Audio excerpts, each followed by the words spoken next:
Good evening. Hello, everybody. Welcome to the Over Under. I'm your host, Harry the Greek, along with my co-host, Mr. Peter Blake. How you doing, Peter? I'm doing good, man. How you doing? Absolutely great. We came in about a half an hour early. Boy, we got a lot of stuff to cover tonight. It's going to be a really good day. It is going to be a great show here, and definitely get on the phone lines, interact as always, just like it works on the sports web. It works here on the Over Under. It does, actually. Yes. You know, should we tease them a little bit? Yeah, a little bit. We're going to talk about quite a few things today. We're going to talk about the baseball season that's starting tomorrow. We're going to talk about someone who just got a tattoo. That's like really important news. It is important news. I think it's hilarious. And Tom Brady actually got I think the question should be posed, would you get a tattoo out there of the Bucs if you haven't already got a tattoo? Absolutely. I'm going to go ahead and say this right now. We're going to go ahead and come back in 30. We're going to talk about all kinds of things. If you have a question or comment, please post it, or you can call the phone number. You can be live on the show. It's 727-320-5866. Welcome to the Over Under. I'm Harry the Greek with my co-host Peter Blake. Be right back.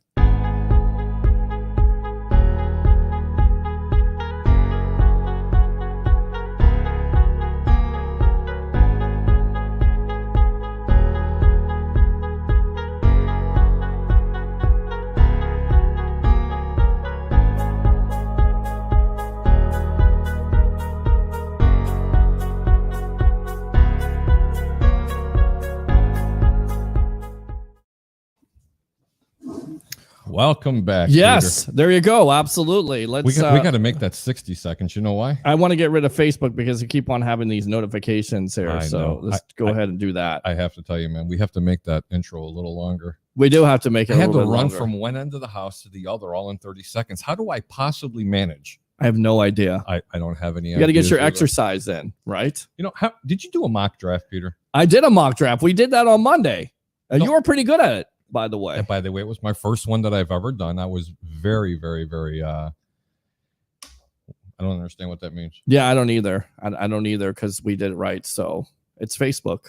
So we just run with it. Yeah, we did a mock the other night, and basically you did yours, and we kind of disagreed and had a bet out there. So we'll see how that works out, right? I would say so. I don't think I'm going to do too well considering it was my first one. For Christ's sakes. So how did you do on your picks this week? I'm not really quite sure. Really? Actually, I did very well. I picked 4 and I came 3 out of 4. There you go. Which 2 upsets? All right, so let's talk. Actually, from the 16, I think there's something going on here.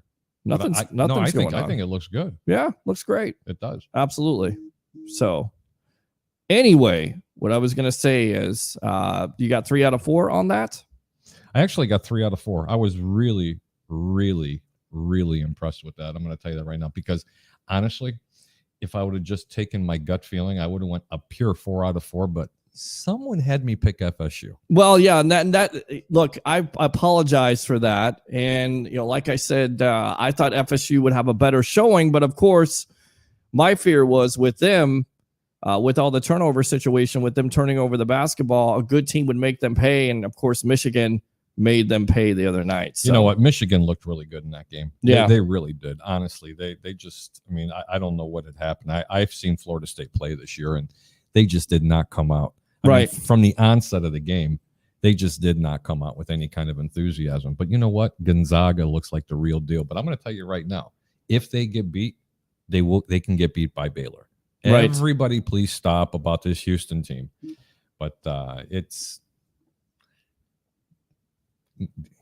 Gonzaga's the team. I don't see how they're going to lose. I don't either. Just go ahead and give them I the agree. championship. No, I agree. I agree with that. So they're 30-0, isn't it? It's something ridiculous. I mean, there's only a couple of teams that have ever done it. And I think the last one that did it, I don't think Georgetown did that. If I'm not mistaken, you have to go all the way back to the Bobby Knight days in Indiana. Well, you're exactly right. 1975. Not Indiana even, Hoosiers. Not even the Fab Five from Michigan. Yes. Did that. And that was arguably probably the best assembled college basketball team of all time. Mm-hmm.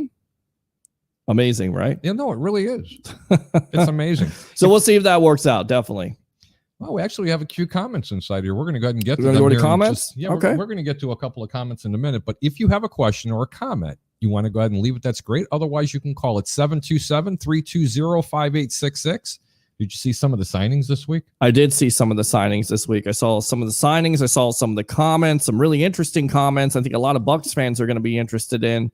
with Bruce Arians basically putting it out there, they're not too much against drafting a young quarterback. I have been preaching that for how long? Right. But would you take him in the first round? Well, I think you look at this team right now, basically, they don't have any needs. So if there's somebody out there, and people keep on saying Kyle Trask because of being a Florida Gator and because of how talented he is, if he's out there at 32, are you going to be upset if Bruce Arians and the Tampa Bay Buccaneers takes a Trask? Kyle Trask is supposed to go in the second, even into the third round, in my opinion. I'm talking about you take a quarterback at the end of the first round, only if one of the big four fall down to him. I don't know if there's going to be a big four fall down. I just don't see that. I don't see that happening. I can see it going to the 27th or the 28th pick. I'm going to tell you why. They didn't see that with Aaron Rodgers, did they? No, well, come on. But he only fell to what, 22, 23? I think it was a little further than that, but here, let me give you my best Aaron Rodgers impersonation. Sure, go ahead. Every time a pick came up. Yeah. Exactly. And these were... Didn't he realize that people were watching? Well, here's the disappointing thing. Chris Berman felt so bad for him. Here's the craziest thing about it is Rodgers during that week, he was basically told by scouts and by personnel that he was going to be the number one overall pick by the San Francisco 49ers. And consequently, he grew up as a 49er fan. So he was under the, I guess the guidance or the impression that he was going to be the number one overall pick, and he fell that far. I don't see that happening. I don't think Trevor Lawrence is going to fall in your lap. No, Trevor Lawrence is going number one. I don't, for two reasons. Right. Okay. And I don't even think he's the best quarterback in the draft. And you've heard me say this before. I don't think he's the best quarterback in this draft. This isn't.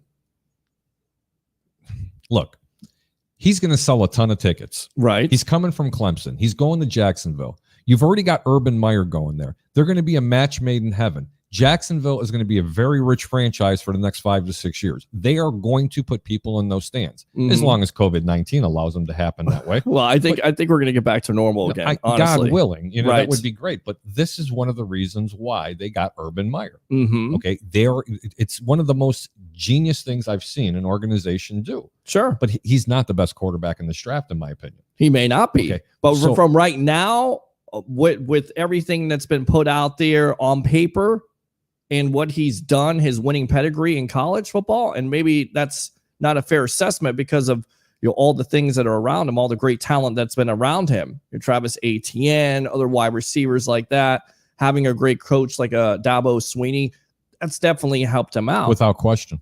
But he may not be necessarily the best quarterback. But at this point, you don't get Urban Meyer unless you're going to draft a Lawrence, in my opinion. Yeah, but why not go back after his quarterback, Justin Fields, that he had over at Ohio State? I don't think you go to Jacksonville if you're going to draft a Justin Fields. I don't think you have the confidence. I don't think you have the confidence. People have constantly asked me that question. Because let's just put it this way. Right. If let's just say hypothetically, they didn't draft Trevor Lawrence, which we already know, and this is not what I'm saying. We already know they're going to draft him. And he did go with Justin Fields. And God forbid that team didn't turn around and do something. Do you know that man would never have another job in professional sports? Well, I mean, it probably would be the biggest smokescreen of all time. So, I like I said, it would be probably the biggest smokescreen of all time. I'm not going to pay attention to the comments. We're doing a live show. Don't worry about that. Don't worry about those comments. Worry about those comments right there. We got plenty of comments if you want to read those. And then, you know what? I am going to bring a couple of these up. I'd like to do that. Yeah, do that really quick. Roy Williams, what's the latest on AB? You know what? We all want to know this, but I will tell you this. It's got an eerie feeling of it's very quiet right now for some reason. Well, we heard from Bruce Arians yesterday about this. He's got plenty of offers, so they're going to have to kind of wait it out. And we'll see. I bet you know who's going to know a little bit more about this. What's that? It's Joshua Cole Allen. I know. We're going to have him on here in just a little bit. Because I think, if I'm not mistaken, he was doing press conferences. Yes. He might actually have some insight. So, Joshua, if you're listening to it, go ahead and come into the back room so we can go ahead and talk about it. I was going to say something else. That just didn't come out right. Yeah, please don't. Marvin Frederick. Is we going to get Larry? Are we? No. At least I hope we don't. Personally, I think it depends on, first and foremost, have the Cardinals let him go yet? I don't know. Cardinals haven't let him go yet, so we don't really know the decision. So everybody, again, speculation. Everybody loves to speculate. We speculate on all these shows on Bucks Report until he is let go by his team that he's with. I think it's like ridiculous at this point to speculate where he's going to go because he's still with the Cardinals. When that decision is made by the Cardinals, and if he's out there and you don't re-sign an Antonio Brown, then that's where I think you could go with a Fitzgerald. I made my thoughts known on this. I think he's lost a step, honestly. You know, he's a really good possession receiver, but I think the Buccaneers already have one of them. And he's probably one of their best receivers. I think Antonio Brown's a lot better than Fitzgerald at this point. Wouldn't you agree? My God, absolutely. Marvin, I have a question for you since you left that comment. You'd be more than happy to either call in and go ahead and, take the stage for a second, but I want you to tell me either on a comment or a phone call tell me why do you think we need, Larry Fitzgerald? Seriously, because someone has to convince me of this. When people should be clamoring for Antonio Brown to come back because he's arguably the best route runner still in football. But I'm always up for someone else's opinion. Let's go to the next comment. Taylor Allen, happy hump day. Happy hump day to you as well, sir. Roger Shoe, only Peter's yes. troll. No, he's not my troll. This is my buddy. I like him. But where's my barbecue, Roger? Fat finger troll in the house. Harry rocks. You see? I told you I like this guy. Well, you like him because he's a Bears fan. Well, that too. Brandon Spikes. Happy hump day. Brandon Spikes. Love you, UCLA. You know what? Unfortunately, I did too. I had them beating Alabama. Alabama was catching 11 points in that game, and that was one of the games that I actually picked and said, don't take the points. Don't take the points. Just take them on the money line because the return was going to be far greater. And that definitely came through. That was a huge payday for me, honestly. Nice. Ben Parrish, it's great to be a Bucs fan. Well, I think it's great for everybody to be a Bucs fan at this point. Smilegate. What up, guys? Glad I got to catch you guys live. You both are awesome. Well, thank you very much. All right, folks. Hold on. We have our first caller coming through. Stand by. Good evening, caller. Welcome to the Over Under. I'm Harry the Greek with Peter Blake. What's your name and where are you calling from? Hey, Harry. It's Todd. Peter, how you doing? Doing good, Todd. How you doing, bud? Good, brother. Hey, I think, Peter, we talked about a week ago, and I think Harry was getting ready to come on as well. But, I've said all along, we need Antonio Brown. Without question. Because he takes a lot of pressure off Mike Evans, Chris Godwin, Scotty Miller, Tyler Johnson, whoever is in there, the tight ends, Brait, Gronk, hopefully O.J. Howard comes back healthy, which will be another great addition to our offense. But we need Antonio. And anybody and I'm hearing some Buck fans say we don't need Antonio Brown, and I don't understand that. I just don't understand that. If you guys can tell me why that is, because I've been a Buck fan since 1976 when we came into the league. I know a lot of history about the Bucks. I don't know everything about the Bucks, but I feel like I know quite a bit. And I just think fans like to change. I think they see a Fitzgerald out there. He's a big time name. Of course, he's got a Hall of Fame career, and they go, well, let's connect the dots with what a lot of what the national media does. Well, they have a wide receiving coach, Byron Leftwich. And again, they're not wrong with that. And there was a rumor put out there, but there's no substantiation to that rumor. And there's been nothing that's followed it up. We just heard, the Bucs are making a strong push. They can't make a strong push if he's still with the Arizona Cardinals. Exactly. And there's been nothing that's followed it up. We just heard, on the character. Hold on a minute, Todd. No, he's fine. That was my fault. My apologies. Okay. Go ahead, Todd. I just wonder if they're basing that on the character because, Larry Fitzgerald, like you said, he's had a Hall of Fame career. He's a class act. I think Antonio Brown came in last year and under the watchful eye of Tom Brady did masterful. Mm-hmm. He did a wonderful job. He was straight and narrow, and he wasn't about himself. He was a teammate, and he blended in with this team. And I think this team needs him. And I'm tired of the talk of people talking and saying we don't need him. Well, Todd, I got to be the first one to apologize because in the midseason, when I first originally came on the Bucs report, that was the first question that was asked to me by Tampa Bay Ray, best of the Bay himself. Mm-hmm. And I said I thought it was a mistake. I did not agree with the move. There were a couple of other people here on Bucs report that actually had the same feelings that I did. But I am man enough to explain after watching him and about 3/4 of the way through the season, I was like, you know what? This seems to be working out, because I said he was just going to be a punt returner. You do remember that, correct, Peter? Yes, I do remember that. And then all of a sudden I started seeing him running his routes. Then I started seeing the way he was commanding a double team. Then he didn't know who to double team. And then when Godwin went down, AB was available. And I was like, wow, look at this chemistry. And right around that Atlanta game, Rick Hughes from one of the other shows, he made a comment about how this team actually started gelling together. And one of the reasons that he gave it was because of Antonio Brown. Mm-hmm. Okay. And I got to give credit where credit's due, because he actually pointed that out. Right. Okay. And again, going back to the Antonio Brown, I said, look, I was against it throughout the offseason, but I said also when they happened, first and foremost, the Bucs were going for it. And second, to give it a chance, he had 45 receptions. I feel like if you give this guy a full year, and look, we don't know what kind of offers are out there. No, but that's the whole thing. And with the point that I'm trying to make, I'm not even going to interrupt you. No, let's go. But the point I'm trying to make is the more he started to keep playing, you could see the progression and the development. It's not like he needed it, Peter, because this particular receiver, and I've said it before, when he's right, he's one of the best in football. And arguably one of the best ever to put on a uniform. Sure. Okay. You have to check. Sir. He's got to check his attitude and everything out at the door. And I think he's done that. But the one thing I will argue with people about, did Tom Brady have something to do with this? Maybe a little bit. It's at some point in time. I think a lot more than just a little bit. I think Antonio Brown, it's time for people to start, acknowledging the fact that he's come a long way. And I think the game has humbled him a little bit, because really, how long has he been playing? Mm-hmm.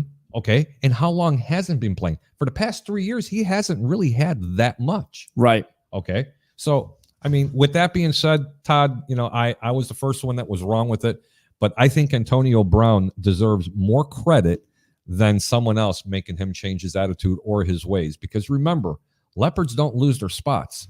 They just choose to hide them a little bit. Right. Well, Harry, I agree with you. I'm not going to tell you I wasn't skeptical, because I was. I came on the show and talked to Peter and Rick, and I had my doubts, but the guy came in. He was squeaky clean. Yes. Has he had some trouble in the past? Yes. Has he done some things? Has he made mistakes? Yes. We all make mistakes. Does he deserve a second chance? Absolutely. I think some players deserve a third chance. Well, right. I think at the end of the day, with the way he acted on and off the field, whatever his legal issues are, and those are not going to be resolved until December, and they're pretty crucial legal issues. So we don't know what that is. But if the Bucs out there are one of the only teams, and I think they are, I think he re-signs with the Tampa Bay Buccaneers. I do. I think he re-signs. Maybe he's mulling over some other offers. I don't know why he would. Because he has to, Peter. Okay, he has to. But what's the better situation? Is this win another championship? Is this not the best situation? Absolutely, but he's not going to be in the limelight like he's accustomed to. That's okay. Maybe that's a good thing. And that is what has made him the player that he's turned into. But it's right. But it's also made him the monster that he is to a certain degree. Tyler Lockett just got 4 years, almost $70 million. Do you think that's not weighing in the back of his mind? Do you really think that this receiver wants to take a $5 or $6 million deal? He's not going to get what Tyler Lockett's going to get. No, I understand that. Not even but close. Who's worth it, honestly? Would you honestly give Tyler Lockett 4 years for $69.2 million, or if you had the money, or you give it to Antonio Brown? Give it to Lockett, because you, Lockett has shown he's more consistent than Brown has been the last couple of years. But that's because Brown hasn't had a chance to play. It's been but that's his own fault. That's it. That's what it comes down to. That's the reason why he's not getting any big time offers. This past year. I agree with you on that. And his best situation was with the Bucs, right? I just watched Leonard Fournette's press conference, and Leonard Fournette signed today, I believe. Yes, he did. Leonard Fournette and Antonio Brown have been working out together. Mm-hmm. And what hit me right between the eyes is what Leonard Fournette said. What did he say? And Leonard Fournette has had troubles in the past as well. Well, this is actually what he said, guys. I just tried to make a joke out of it. I told him this stuff, and he didn't say stuff. He said something else, but we can't say that on this show here. It's not past 10 o'clock. Yes, exactly. Correct. Feels like last chance you. We can't mess up. we're on our second go around, things like that. He used to be like, you know what? We got to look at it like that. God doesn't give too many chances. We have to take the best chance out of this. And he was like, you're right, Leonard. I think those conversations carried me a long way throughout the season. He also goes on to say, you got to understand, from me being cut, from Brown being cut, I think the emotional side of it is you've been great your whole life. And all of a sudden, it's like, stop, pause for a minute. That's a big transition, I think, for great athletes and what they go through. He also said it could have messed me up bad, but I didn't let it. God was there throughout the whole way. So both of these players can identify with each other. And at the end of the day, maybe Brown is getting offers because he is so talented, and he definitely proved himself last year. Hold on, I'm not too sure he's getting these offers because, look, if a pin drops the wrong way, the pundits are on it. Okay? Right. We're talking about Antonio Brown. Every time the guy sneezes, oh my God. So then why does BA come out the other day and say he's taking other offers and we got to wait and see? I'm just saying. Are they both? This is what Leonard Fournette said. And I believe this. I think they're both misunderstood. Well, that's an understatement. I think Leonard Fournette may be misunderstood. I think Antonio Brown off the field has been a complete disaster. Sorry, he's been a complete disaster. He has been, but he hasn't been this year. Right. This was his proven and year, with Peter. What organization has he been? He did it with Tampa. There you go. So that to me is the best situation. So why even if Antonio Brown is considering another offer and that's too much for the Tampa Bay Buccaneers, move on, because at the end of the day, more than likely, with all due respect, Brown is going to crash and fail with another team. Sorry, because the only team I've heard is Seattle, and Seattle just signed Lockett. I mean, right, but Seattle with Russell Wilson and all the rumors with them going on, I mean, to me, would you want to go in that situation? Would you want to go in that locker room with a quarterback that's already upset about what the organization has done overall with the offensive line, putting weapons around him? I get it. Brown is a weapon. He still have something left in the tank and needs a full year to show it, but I'm just not sure if him going into that locker room is the best scenario for him and for the Seahawks. And that's clearly why there's a team, or not many more teams out there, going after him, because the Bucs have the best situation and they have the best locker room. And of course they have Tom Brady, who basically settled him down. And you saw Leonard Fournette talking to him. This is our last chance. We can't mess up. When we mess up, we're going to be out of the league. Okay, well, this is what this show is all about. Yes. Okay? It's called what? The over-under. Okay, over or under that Antonio Brown signs, Peter? 100% he signs with the Tampa Bay Buccaneers. Todd, over or under? Definitely over. I don't know about 100%. I'm glad Peter's saying that, but I don't know about 100%. But I don't see him. What other team could he go to with the players our players embraced him, and I think he made some good relationships with some of our players, the receivers.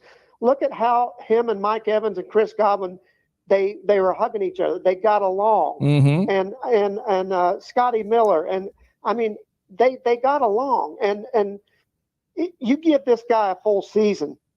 And if he breaks out this year and has a great year, then you're going to see a ton of teams wanting Antonio Brown. Sure. But that's this is the best foundation at the end of the day. This is the best situation. So that's why I go over. I don't buy all that stuff. There may be one or two teams out there, but at the end of the day, if I'm the Tampa Bay Buccaneers, if I'm BA, if I'm Tom Brady, I know the best situation for AB, and AB somewhere knows in his mind and in his heart that the Bucs are the best situation. So I feel like they're going to work it out. Well, since you both said I think over, so, because we're the ones that gave him a chance. Right. We gave him this second chance. Exactly. Listen, I've been extremely critical of Antonio Brown for about 3 years. I am going to be in this man's corner and be his biggest cheerleader. Do not let me down, AB. So you think it over? Okay. I'm saying over. I'm the deciding factor. Okay. Over and under. I almost said push. Does anybody know what the word push means? No, explain it to me. What's push? Push is when nobody wins. Nobody falls dead on the line. I was going to say, it's just too hard to call. We're just going to go push. I mean, the only way you could probably say push here, guys, is if the NFL steps in again and suspends him, or there's some legal trouble. What are they going to suspend them for? I honestly don't know. I mean, it could happen because I have no idea. I don't know. Okay, I got one quick question for you guys, both of you, and you can give me your opinion, and I'll even hang up and listen. so you can get other callers in there. But who do you think will draft, or what do you think, if any position do we need in the draft? And I'll hang up and listen, and appreciate you guys. You're awesome. Thanks, Harry. Thanks, Peter. Have a great night. Hey, brother. Thanks I really a lot, Todd. appreciate you. Over and under. If you want to call back later, you might as you're more than welcome to. I guess we have to take pictures for something. Yeah, I got to do something. I got to prove something. I just got to prove it. Look, I'm going to prove it. If Listen, I'm told I'm doing something. You don't have to prove anything. You're a very, very large man. When the sun's out, the guns are out. Yes, the guns are out right there. He's got guns. I don't, man. I just which I'm working on it. I'm working on it. So I'm not showing off here. Did you see but what the tight end George Kittle said? What did he say? In San Francisco? You want to talk about the chef of the the poo-poo soup is? Mm-hmm. He openly said that he wants Jimmy Garoppolo to be his quarterback. What do you do if you're the general manager of that organization?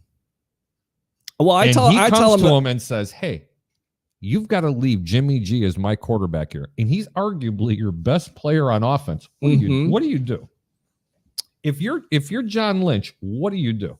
Well, what do you say to him? What I would say to him is basically shut up, because or actually keep on talking, because it's a good smokescreen. Because if you don't think the San Francisco 49ers George Kittle are going to draft a quarterback, trading they are a couple. Of course they're going to draft, but they're not getting the one you're thinking. Oh, you don't think it's going to be Mac Jones? Nope. I told you, I'll go double or nothing on you on this. Over and under now. Oh God. I'm like your prodigy here. I'm learning gambling. I'm learning gambling from you. I'm ready to win this. I'm ready to take my place here over you. I just hope the dude is listening to Mac this. Mac Jones. And I know dude is listening you got to be listening to this. You need to text him and tell him to come back off of this one, because this is going to end up costing him a lot of money. I'm telling you right now. But here's what Kittle had to say. I trust Kyle Shanahan and John Lynch. They're trying to do whatever they can to make the team better. Again, he told this to Kyle Brandt, 10 Questions podcast. I get it. It's a competitive sport. We're competing for jobs every single day. I want Jimmy G to be my quarterback. Whatever they do, I can't wait to see what the team looks like in a couple weeks. The problem is with Jimmy G, he can't stay healthy. And Kittle has the same problem. He can't stay healthy. Both of those guys need to get into a spa in the offseason, get on the field, and stop trying to be general managers of a team. I get it. He wants his quarterback, but at the end of the day, are the 49ers going to be improved with upgrading that quarterback situation? Of course they are. Why would they trade all those picks to number 3 unless they were going to draft a quarterback? I don't know. I'm going to be honest with you. I don't know. I think they're going to draft a quarterback, but they're not going to get the boy from Alabama. Okay. Sorry. What, Justin Fields? Yeah, no.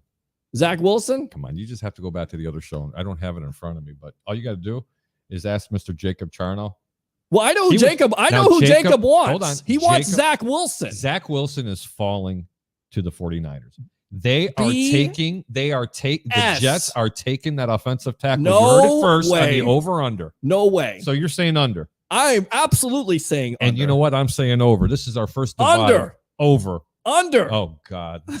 Give out the phone lines. 727-320-5866. I'm Harry the Greek. I'm your host with Mr. Peter Blake. Yes, sir. In a little while, we're going to have the best in the Bay. Tampa Bay Rays going to be coming in here and making an appearance. But right now, we're going to go ahead and read some of the comments. Yes, please. Brandon, I'm going to say it again. He loves UCLA. So do I, Brandon. You have no idea. They really did well for me last week. Four guard lineup really gives a lot of teams problems. Yeah, absolutely. Ethan English, our cornerback depth, not death. Sorry, kind of worries me. I don't know why. I think that's secondary. No, in the middle part of the year, Peter, until about game 10 or 11, I did have some legitimate concerns because Todd Bowles wanted to play way too much zone. You remember how critical I was about that? And I says, well, it's okay to play zone if you were playing a little bit more man press, okay, or press zone type of defense. You know, get up in the line of scrimmage, still have the safety sitting over the top, and linebackers lurking across the middle of the field. But boy, with Sean Murphy Button, the way he turned around and made that season, there's your depth. That kid's a stud. Well, here's the thing. Look, you're not necessarily the reason why you're worried about this, and I know where Ethan's going. Ryan Smith signed with the LA Chargers. Good special teams guy, cornerback. So possibly could the Bucs go in that direction? Could that be a need where possibly a Newsome from Northwestern falls down, or you draft a cornerback. I know people say, well, why would you do that? Well, because you got Carlton Davis coming up on a contract year. You've got Evan Winter mentioned this on Monday night on the Sports Web. You've got a lot of these corners coming up for contract extensions, and you may not be able to sign everybody, although, not ruling out Jason Light and this organization signing everybody. But again, you devote a lot of money to that back end, so you may have to look at cornerback, and that may be the position of need where the Bucs go at number 32. They're going to take. But you lose Ryan Smith. Best. That's a special teams guy. I understand it. They're going to take big-time loss. They're going to take the best available player. In my opinion, if that big defensive lineman from Minnesota falls, which he's not supposed to out of the top 15, I could arguably see this man falling right into their laps. I keep Minnesota or Alabama? Alabama. Yeah, Michigan. Thank you. Quiddy. Gotcha. It starts with a letter M. I gotta educate you on the draft. Yeah, but I understand it's part of the Tiny 10. Well, you love that. That's why you forgot it. See, you said Minnesota in the first place. You actually meant Michigan, but you were playing around, right? Yes. Okay. That's what it was. I know what you're talking about. I think he's going to go halfway. Thanks for the save. Whatever. William Justice. Gonzaga will win by double digits. I don't see why they wouldn't. I couldn't. Who's going to beat Gonzaga? Over or under? Bro, seriously. Let's play. Gonzaga's not losing. Okay. But if they do, I agree with you on that. It'll be Baylor. I'm just saying, who is the closest team that you think could beat Gonzaga? Baylor. Okay. But not close. How close? How close is not close? 15. Gonzaga wins by 15. Yep. All right. Over or under. The Greek says. Okay. Gotcha. Over or under. I agree with you on it. I think over possibly. I think Gonzaga is the best team in college basketball. Period. James Sawinski, Najee Harris in round 1. That would be really nice. No.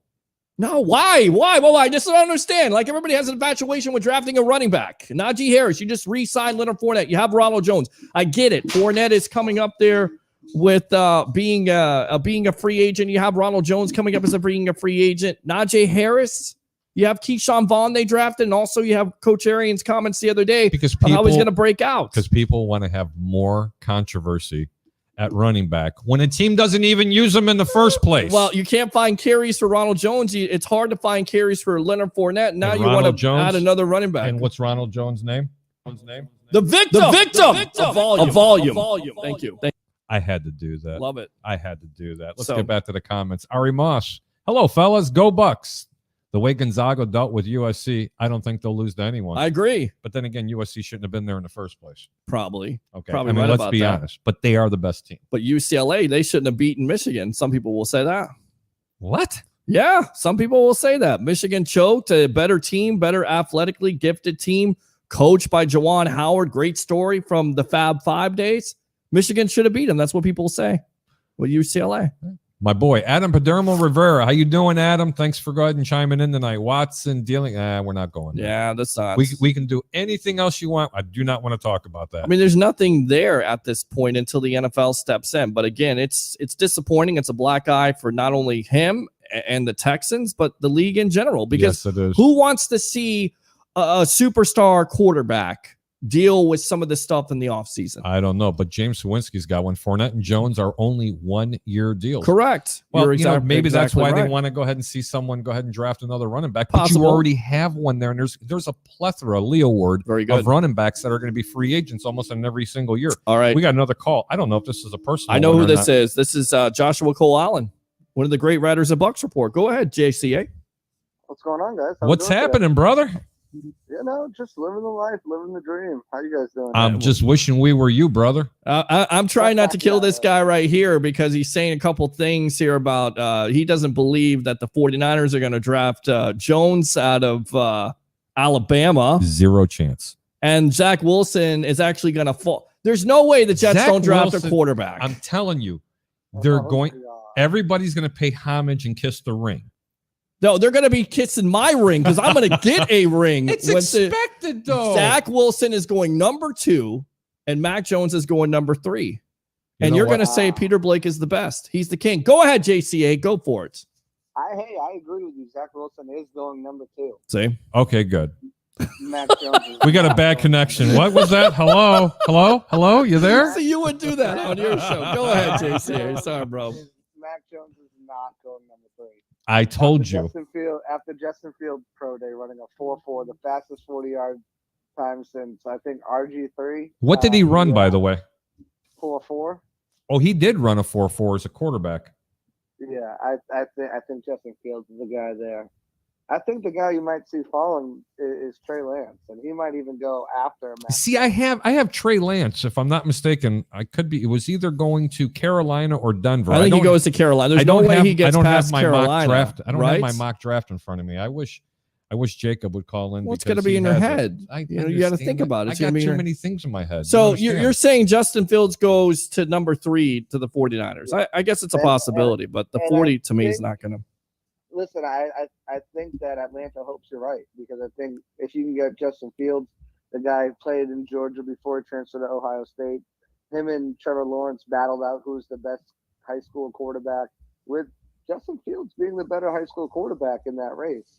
I think it'd be a great coming home story. You bring in, it'd be great for them to sell merchandise at least until they move on from Matt Ryan in about a year or two. Here's my thing with Fields, though. He's already shown, look, he can play through injuries, but he's been injured. Do you want to get another? I get it. He's athletic, extremely athletic, but do you want to get another quarterback that could be injury prone when you already have that in Garoppolo? Or do you want to go with a player that's been able to stay healthy and also make the throws that Kyle Shanahan wants to make in that offense? You know what? Hold on. Before he answers that question, let's just say they do draft a quarterback. Do they start game 1? Do they really take this team? I didn't think so. Well, I think it depends on what they do. Look, guys, it depends on what they're going to do with Garoppolo. Garoppolo is an albatross of a contract. It's $25 million. So if you can get somebody to take that on, or you can take less, you don't necessarily have to trade him during the draft, but he's got some type of value, maybe to the New England Patriots. If you get rid of him, then absolutely. I think San Francisco would trade him to New England, and New England doesn't want him because the amount of money that he's going to require. But if San Francisco pays part of that contract, I think he's done. I think he's done. How about you, Josh? There's always, if they get the quarterback that they want, there's always the option they could cut him. Right. If they do cut him, they open up about $23 million in cap space. And, I mean, there's still a lot of good free agents out there, and we know the second wave is going to come after the draft and after June 1st. And sure. If they want to open up some money to sign some of these guys who are going to be cut after the draft and after June 1st, and they don't move on from him during the draft, I mean, he could be a cap casualty then, too. I just think you're not going to cut him. If you can get some value for him, I think there's teams out there still looking for Jimmy Garoppolo. The problem is Garoppolo has not been able to stay healthy. But again, 31 starts, 22-9. So, I mean, he's been able to win, but the problem is he can't stay out of the whirlpool. And that's the problem. And that's what the 49ers were looking at last year. Injury bug got him a little bit too. But they were looking at Tom Brady last year, and they decided to go with Garoppolo. So now John Lynch, you don't trade all those draft picks not to go out and get a quarterback. And then at the end of the day, guys, whether it's right or wrong, we know what this league, the complexion of this league is. When you draft a quarterback first round, more than likely they're going to start, whether that's right or wrong or not. And it seems like the 49ers could be looking at that situation. Why trade so many picks if you're just looking to bench the guy? No, I agree. They're going for a quarterback. But I mean, starting wise, I mean, whether it's right or wrong, I think you're going to start that quarterback too from the very beginning. So yeah, I mean, that's a possibility. It's going to be interesting to see how it all plays out and shakes out after the draft and during the draft. Absolutely. So you were in these press conferences with BA. What did you get out of it most? I mean, were you surprised by BA's comments about the Bucs possibly drafting or being open to drafting a young quarterback? I was for a minute. I was until I've been in all these pro days with all these players this week. And the common theme is they've been talking to quarterbacks. Ian Book from Notre Dame, more of a 6th, 7th round prospect. Mm-hmm. A guy like Kyle Trask, Kellen Mond, even Jamie Newman, even a guy like if he falls past 3, where you're saying Mac Jones, another guy. They've been interviewing and talking to these quarterbacks at all levels. I mean, Mac Jones is probably a 1st round quarterback. Then you look at a guy like Kyle Trask, probably a 2nd or 3rd round. What's his name? I'm sorry. I'm looking through my sheet right here. Kellen Mond, probably a 3rd or 4th. Jamie round Newman, guy. I think that's who Newman, Evan Winter, a 4th right? or a 5th round guy. Right. And then Ian Book, probably a 6th or a 7th round guy. So they're doing their due diligence on these quarterbacks in every stage of the draft, and if they like one of these guys, they're going to take them. I think one of the top 5 quarterbacks is going to drop right in their lap at the end of the first round. Whether or not they take it, I have no idea. I'm not sure. Yeah. I'm just not sure. I mean, well, if you look at spoiler alert for anyone who hasn't checked out Evan's mock draft, he has Trey Lance falling completely out of the first round, completely out. I think it's insane, and I don't see it happening. But, right.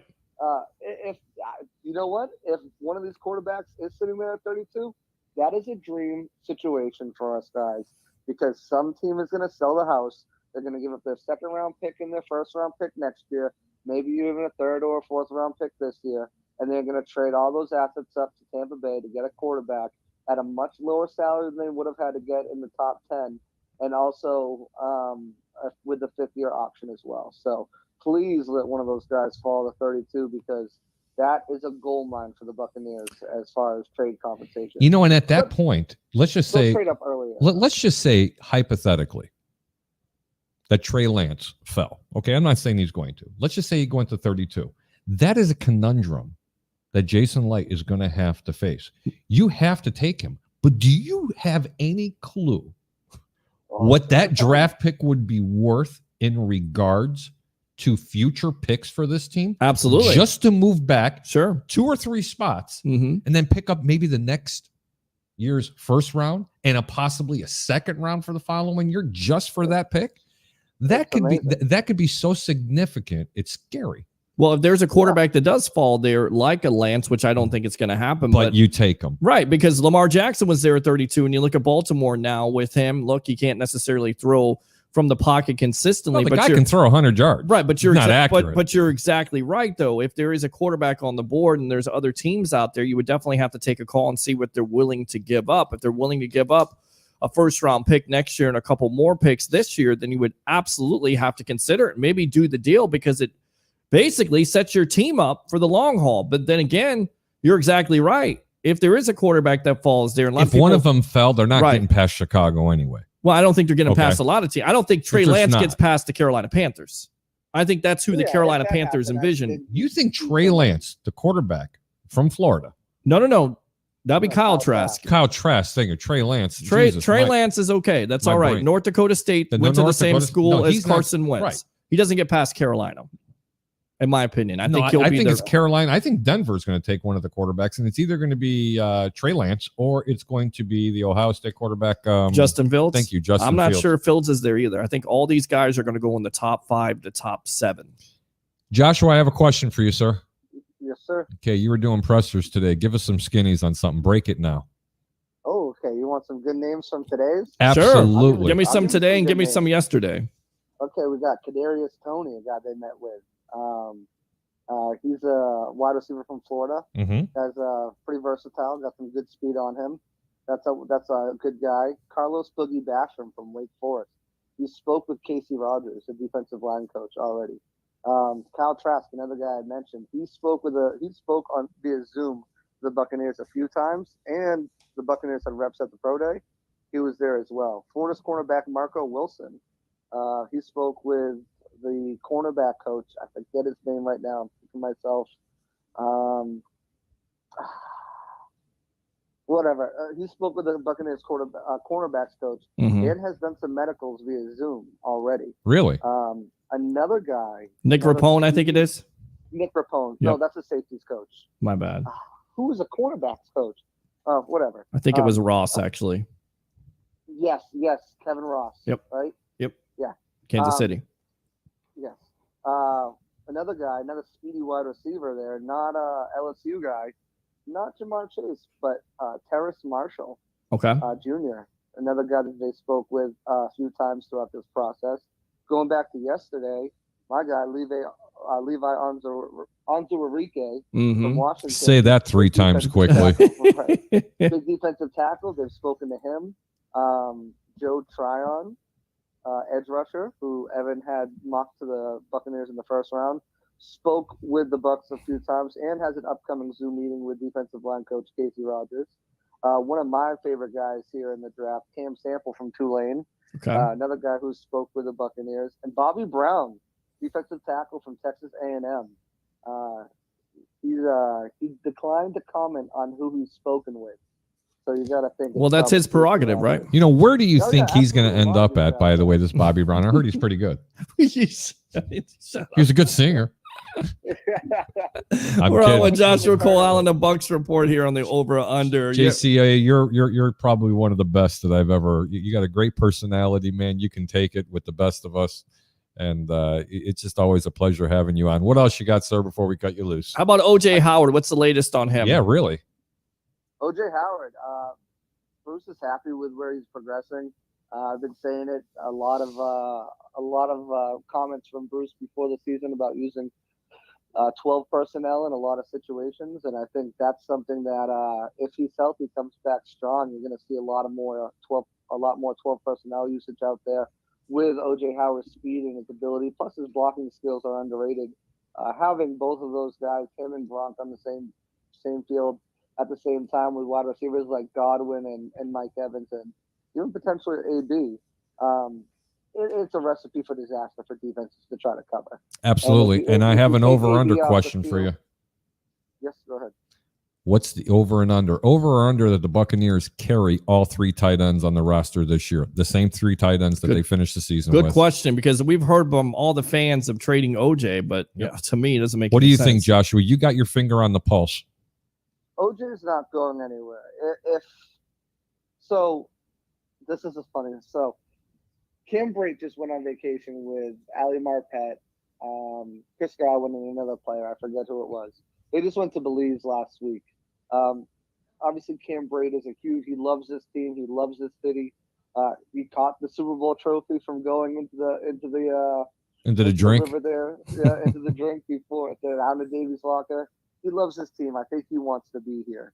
The problem with that is he's due an exorbitant amount of money over the next 2 years, and he's not one of these guys where you can restructure, turn it to bonuses, and push the money out, kick the road down the can. So how do they rectify this then?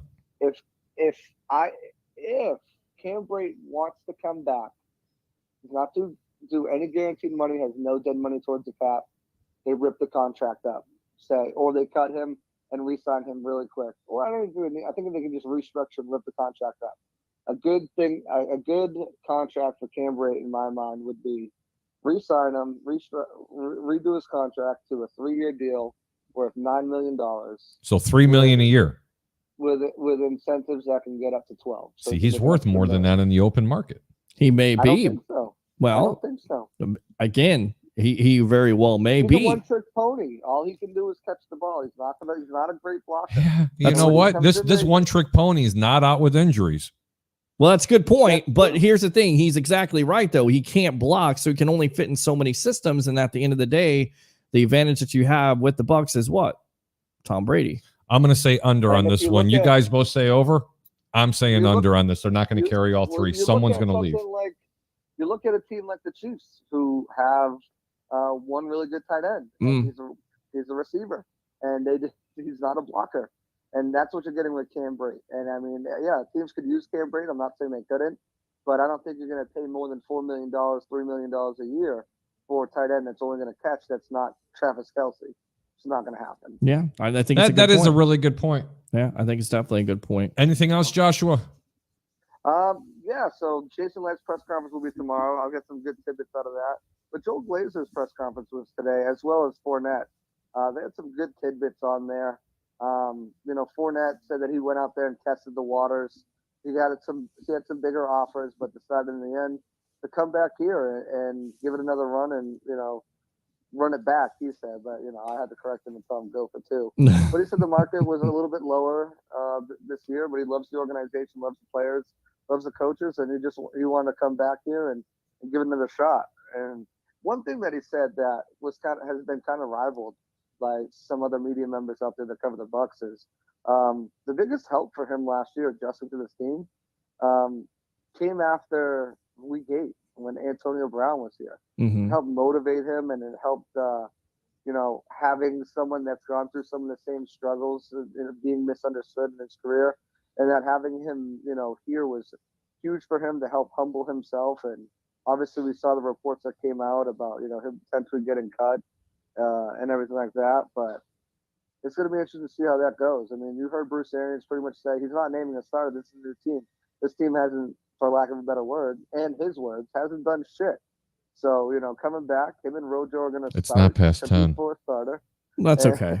That's all right. By the way, that was in care of Loose Cannon's podcast, which you can hear that and see that. This was in the press conference yesterday. But okay, my bad. An amazing podcast. If you haven't checked that out, look at it's on Bucks Report here and also on Loose Cannon's YouTube. But he said that it's going to be like college, battling for a starting position with Rojo, and made the best man win, kind of, and it's going to be a great one. His words exactly. It's going to be a great one in terms of the battle with Rojo for that starting spot. So, it's going to be interesting to watch and see how that plays out. I know we have a victim of volume supporter over here, Peter. He's the best running back on this team. I mean, to me, he still is. He still is the best running back, but he's going to have to compete in training camp, and I think that's where you got to go in the first place. Both of these guys are going to be looking for carries, no matter if he's a starter or he's not. We know that the Bucks, they like to have running backs share carries. They really had, they've really had the promise for, and that's something. Because that man wants 20 The way he game. performed in the postseason, you would have to think, look, you're going to have a shot. You're not going to be just a 2 running back. You're going to have a shot to compete for the number 1 spot. But how thin do you think that ice is, Joshua and Peter? Because they almost cut this player. Mm-hmm. Okay. Sure. How thin do you think that ice is? And how short of a leash do you honestly think, Joshua, I'll ask you this one first, that they have with Leonard Fournette? I don't think there is. I think if there was a leash or some sort of shortness or thin ice or anything like that, they wouldn't have brought him back. I think after winning the Super Bowl and speaking with Bruce and kind of being like, hey, you're coming in and you're going to compete, and if you don't get it, it's going to be just like last year. And you need to either buy in or we're not going to bring you back. Okay. And him saying that he had other offers out there for potentially more money on a 1-year deal, but decided to come here. I think that tells you all you need to know. I think that he wants to be here and he understands what his role is going to be, whether he gets the job or not. He's been catching 100 balls a day in the offseason so far to try to improve his hands that were a little shaky after catching 70 balls the season prior. But as far as that goes, I mean, Rojo was catching 300 balls a day, and we saw what he did last year, so we'll see. What do you make of his comments? Speaking of running backs, we're on with JCA, Joshua Cole Allen here on Bucks Report, one of the great writers at the pressers this week, doing a fantastic job. What do you make of BA's comments about Keyshawn Vaughn? I mean, do you buy that? We didn't see a lot of him last year. We saw flashes of brilliance. Do you think he'll be more involved in this offense? Before you answer that, what do you expect him to say, honestly? Well, I think it's interesting because he was the one that pointed it out. I don't know if he was asked that question, but he obviously he wanted to make some point of emphasis that Vaughn was going to be more part of this offense. And the reason why he said this, JCA, was the fact of he's going to have an advantage with having those offseason reps, which he missed out on last year, right?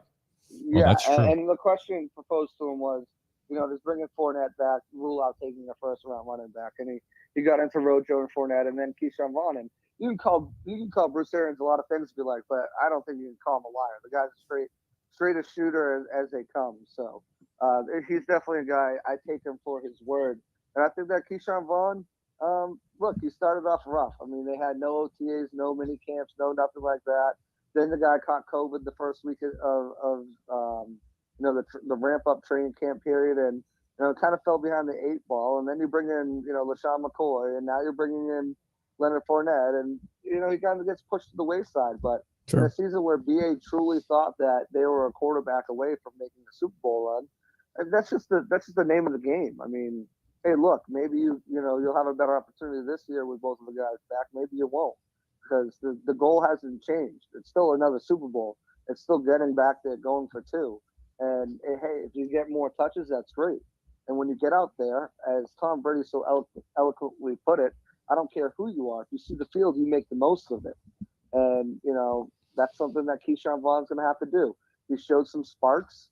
He needs to continue to show some sparks, and he needs to turn those sparks into flame and put it under his ass and let's get going, because I believe that Keyshawn Vaughn's going to be probably a really, really good running back. Well, this is what I'm thinking with that question about running back being drafted and his comments about Vaughn. In your opinion, does that kind of rule out drafting of a Najee Harris or Travis Etienne at 32? No, both of these guys are free agents next year, and Rojo and Fournette. Great point. Fournette comes back for another 1-year deal, and I don't know if they want to pay Rojo. I don't know if Rojo can get, because remember, TV contracts are kicking in, and salary cap's jumping up by almost $30 million next year. You think it's going to be up to $30 million next year?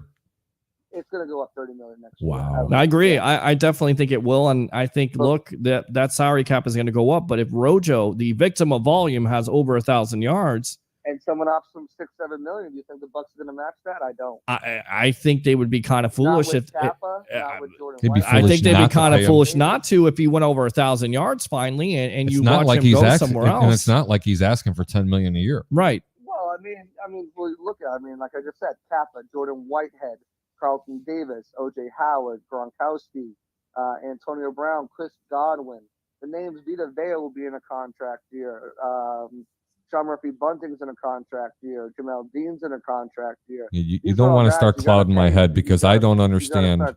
Well, what he basically he's saying is what he's saying is there's more priorities, and I get that. I understand the Godwin priority. This is the same thing y'all were saying, right? A year ago, exactly. And then you guys got me under this narrative to talk about it, and I'm like, oh no. You're right. But he's right. Godwin's going to command the money. JCA, you looked at and saw what Lockett got today. You looked at what $9.2 million. Well, look at what Galladay got, and he hasn't even been able to stay healthy his full career. Keenan Allen got. Right. Exactly. Keenan Allen's the number I'm looking at, $20 million a year. That's what I'm looking at. I think that Chris Godwin probably could have got close to $18-20 million a year on the open market this year. I think the Colts would have paid that in a heartbeat. For who? The Colts would have paid that in a heartbeat. Oh, of course they would have. To who? Colts? To Godwin? Oh, yeah, absolutely. Oh, for Chris? Absolutely. Oh, absolutely. Because he would have been the best wide receiver on the market, which is why in the first place you tag him. You don't let a 24-year-old The two best receivers that were available were Allen Robinson and Chris Godwin. In my opinion, period. Yeah, right. The other guys are big-time question mark. Got tagged. Exactly. So there you go. And $16 million a year is a lot better than – so they have – what I'm saying is they have concerns. Sure. And if Rojo does break out, like I think he'll get his 1,000 this year. If he does break out, I mean, and a team comes in and says, hey, gives him, I mean, what did Kenny Drake just get? He just got 2 years at 14, 7. Can you imagine they just paid a backup running back that kind of money? That's the Raiders. That's what John Gruden does. But hold on. But now we're not going to pay. Carson, the same thing, got the same deal pretty much. Who? Chris Carson with the Seahawks. If someone comes in and says, we're going to give Rojo $7.5 million a year, I think the Bucs look like, hey, I mean, that's great for you, but we can't match that. We've got other guys we need to retain. Well, look, so I don't think that takes a running back off the docket at all for them this year. To me, though, if it's a contract like Christian McCaffrey or Alvin Kamara, yeah, you're definitely going to think twice. But if it's $6 or $7 million, you look at the running back market. You got to pay him. You got to pay him. You're not going to pay him Aaron Jones money, $12 million. No, and Aaron Jones is not worth $12 million. And I also think, guys, at the end of the day, pay Whitehead rather than keep a guy like Jordan Whitehead. Well, that depends on if Whitehead plays the way he did in that Green Bay game. Plays the way he did, and Rojo plays the way he did, and you have to choose between Jordan Whitehead and Ronald Jones. Who are you taking? I choose both. You know why? Because Jason Light will choose both, and he'll sign them both. So you can't do that. Peter. Oh, I can do that. I can definitely do that. That's the over/under here. Anything's possible on the over-under. Well, that's what I'm saying, though. But again, fans have talked about this, and I get where he's going with Whitehead because he's so important to that back end. But he's definitely got to play a lot more consistent because remember they have Mike Edwards in the background. So to answer your question, yes, I would pay a Ronald Jones the money because you have a Mike Edwards. You can always address that situation, especially if you feel like Whitehead is not the guy going forward. I feel like Ronald Jones, if he breaks out this year, look, a lot of people say, well, you can find a running back in the draft, this and that and the other thing. Why mess with it? You've had this guy in your building, you developed him, he finally broke out. But if you feel like Keyshawn Vaughn is the guy, and that's a big if Vaughn steps up and is more productive than a Jones and a Fournette, then of course that forces your hand. Yeah, I could see that. Speaking of this, forcing a hand here, Antonio Brown, what do you make of this situation? Were you surprised by the comments from BA saying he's got other offers? And how do you think this works out over, under, in your opinion, JCA, that Brown signs back? Well, I think it's going to happen. Jordan Moore today of Spectrum Sports, he tweeted out that expect AB to be in the fold soon. A fellow masshole of mine. I trust him. He's got some good sources inside the building as well. So I thought he was going to resign this weekend. I don't know kind of what happened. I had him signing by Saturday, Sunday. So I think it's a matter of time. I think that he'll be back in the fold. I don't see him going anywhere else. I know some people are like, oh no, they just restructured and opened up cap space with Tyler Lockett. Could they be going after AB? I don't think so. I think AB comes back here. I think, you heard him on Instagram Live. Me and Playoff Lenny going to figure it out. And, Lenny's in the fold and AB is the only guy left. Looking at this team, there's only a few players left that I think are, integral parts of it. And AB is certainly one of them. Bringing back, at least Gabbard, if not Griffin as well, and Ross Cockrell. And I think, you're pretty much set at where you've been. I mean, Anthony Auclair, sure, he'd be a nice guy to bring back. But I think for the most, Jack Cicci, another guy, like, these are guys, hey, they'd be nice to have back, but, on a really cheap deal, but they're not gonna make or break your team. I think, AB is the guy, and I think he'll be back in the fold for sure. Wow, some people concerned about Ryan Smith. He goes to the Chargers. Do you think now that cornerback position could be a need at 32? And who are some of the guys the Bucs are looking at? That's a great question. Thank you.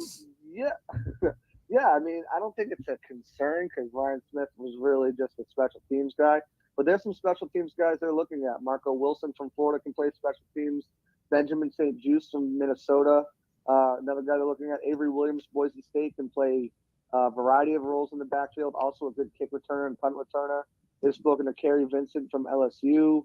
Let me just go down the line. Elijah Molden, who could be a first or second round pick from Washington. Keith Taylor from Washington, another guy there that they've spoken to. Let me just keep going down to the people I've talked to for you. And let me tell you who else have we spoken to. That's what you do, JCA. That's what you do for us. God, here. he's good. Yeah, his knowledge is he's great. So, I mean, there's guys that they've talked to that can fill that special teams role and fourth cornerback option for them. Like I said, I still think Ross Cockrell is a great guy to bring back. Started over 44 games before they brought him in. Started one last year, 45 games under his belt. He knows the defense already. He's not going to command a lot, maybe $1.2 million to bring him back. I think you bring him back as your fourth, and then you draft one of these guys, or potentially sign someone as a free agent. Plus, they still have Herb Miller. Don't forget about him. Promoted to the active roster last year, can play special teams as well. They might also bring back Matthew Wilkins. Anybody in the practice squad?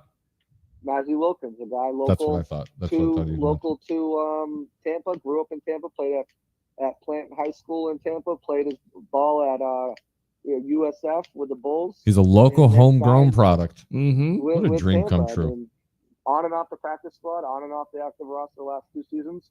They might look to bring him back now that Ryan Smith is gone. So they'll have options. I'm not worried about that fourth, fifth cornerback spot. As long as those guys stay healthy, they should be in a good position. I don't want to hear anyone say, let's go get Stephon Gilmore or any of these veterans out there. Thank goodness Patrick Peterson's already signed because that was someone people were like, let's get Patrick Peterson and put who on the bench? Right. Dean or Sean Murphy Bunting? Or, you're not putting Carlton Davis down there, the lockdown guy. Tell me about it. It just didn't make sense, but, a guy who can come in and play a backup mentor role like a Ross Cockrell. I think it's a no-brainer to re-sign him. What about a Larry Fitzgerald? We heard rumors that the Bucs were strongly pursuing him, but there's been no conclusion to that situation with him if he's going to stay with the Cardinals or not. Have you heard any latest on that situation? I haven't, and I think that comes down to that's tied with that whole AB scenario. Okay. No, they could go in a way where they overpass one of these wide receivers in the draft in here and not draft a wide receiver, and then bring potentially both of them in, and Justin Watson would be given the axe. Same thing with a Jadon to be Mickens. given the axe. Both be given the axe. I know, but I mean, it depends on what they do at other positions for depth. I mean, right. You can bring in other guys to play special teams, and Justin Watson's a special teams guy.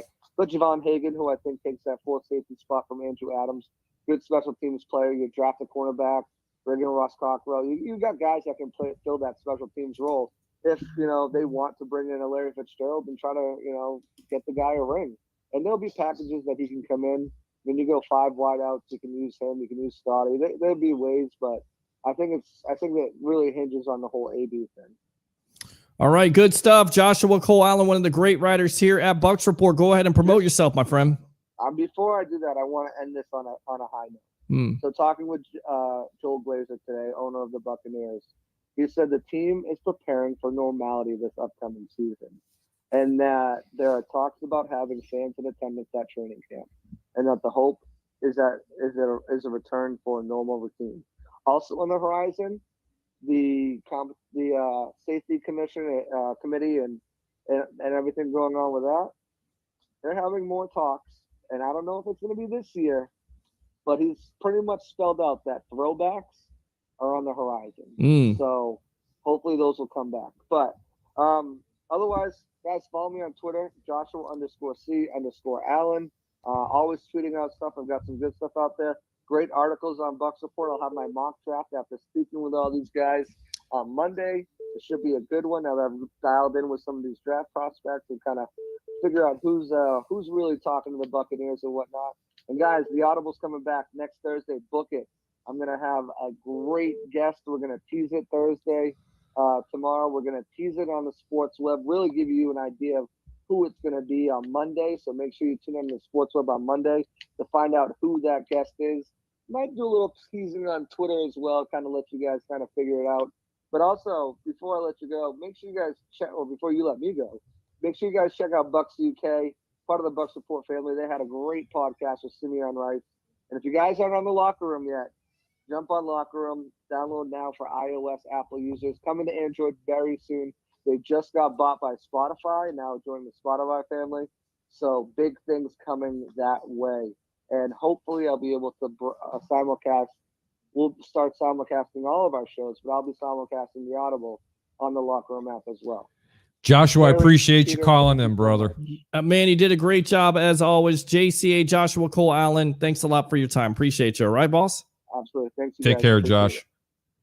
Ladies and gentlemen, it was Joshua Cole Allen. Let me tell you something. That guy really drops the knowledge. You know what we're going to do? We're going to go into a 30-second commercial break real quick. I'm going to have another guest coming on, and a special guest going to be appearing through another phone call here in about 2 or 3 minutes.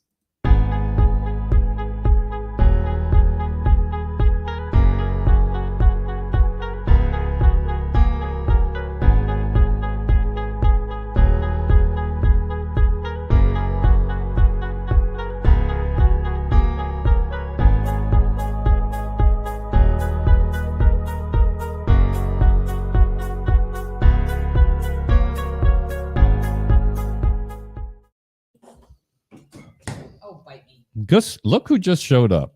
What's up, my brother? What's happening, mister? Brother. My brother. Happy Wednesday. Happy hump day. Happy hump day. So over under, I had a good night at UPS tonight. Let me see. And everything. I got a little bit of sun. Yeah. You can see that. Yeah, you look good. Thank you, Ray. I really appreciate it. We had Joshua Cole Allen on here. I was for listening. A few minutes. Let me tell you something. That guy, I mean, just the players that he knows from college that, I mean, they're like bench players. Yeah. Did you hear the questions you got to ask Mr. Leonard Fournette? Or yes, he did. Lombardi yes, Lenny. I did. Yeah, no, fantastic stuff. Joshua. And I always bring it back to the fact that he was the one that got me Reed Sinnett. I'm sorry. We got to take this phone call. It's our special guest. Oh, let's do it. And it's a little surprise for you. Good evening, caller. I want to introduce, I want to go ahead and introduce everybody to a really good friend of mine, probably one of the best baseball players that I have ever witnessed.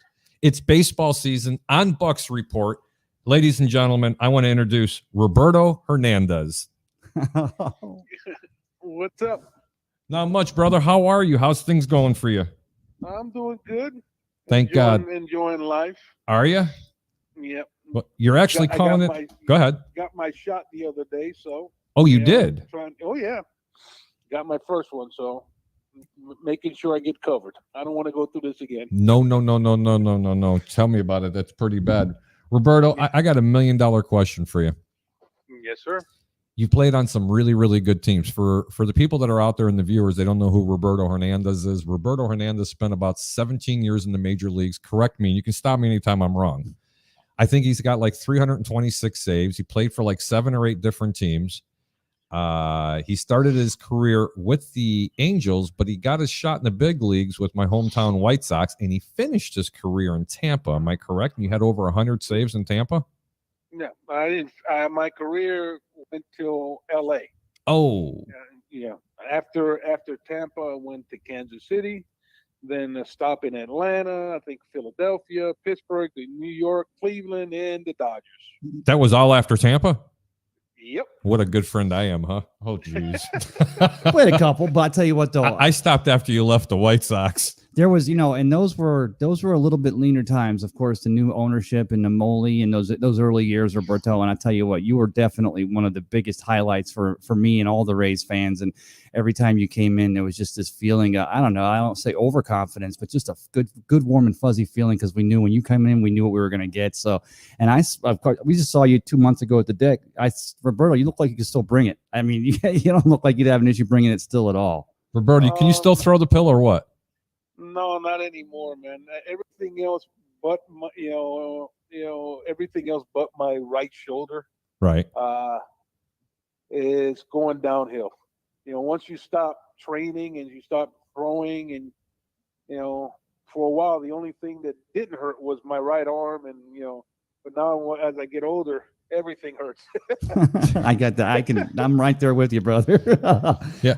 You do remember Ray when we did that show down there at the Deck Bar and Grill? Yes, sir. Poor Ray still works 2 jobs. He also works at UPS at nighttime, loading and unloading boxes. I mean, I don't know how he does it. But I do know about that repetitive stress, Roberto, you're talking about with your arm and everything. But I wanted to ask you, thanks for joining us, by the way, and thanks for having me on here tonight. But absolutely, of course, the Rays open the season tomorrow there in Miami against those Miami Marlins, an improved team that they just basically made the outside of the playoffs. They weren't the number 1 seed like the Rays were last year. But tell us what your feelings were opening days and what was, the pomp and circumstance, the bunting, everything. If we get all worked up, you guys have been working, they've been in training and down in Port Charlotte. Now opening day is here. What are some of the emotions these players are going through as we go into that first? It's special, man. Every opening day is different in its own right. You're going to have guys that are veterans, 10 plus years in, rookies, couple of year guys in. But, to be on that opening day roster and when you hear your name announced and you're on the lines, sometimes it goes a little bit overboard because you got, sometimes teams do multiple opening days, on the road. Right. But when you do it at home the first time, it's special. Special, it's what you work for, to make that opening day roster. You work for getting to the World Series, and if you're really good, you work for, making an all-star team. And getting announced, those are special.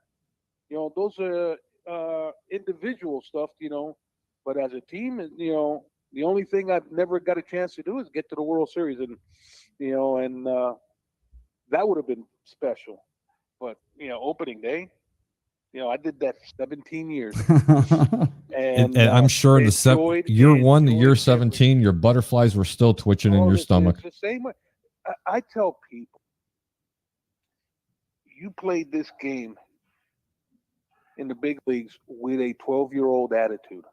Once that 12-year-old attitude leaves, it's time to hang up the cleats. You have to play like a kid out there. That's the emotion and attitude. You have to have that little boy in you, that you want to learn more about the game, and after you learn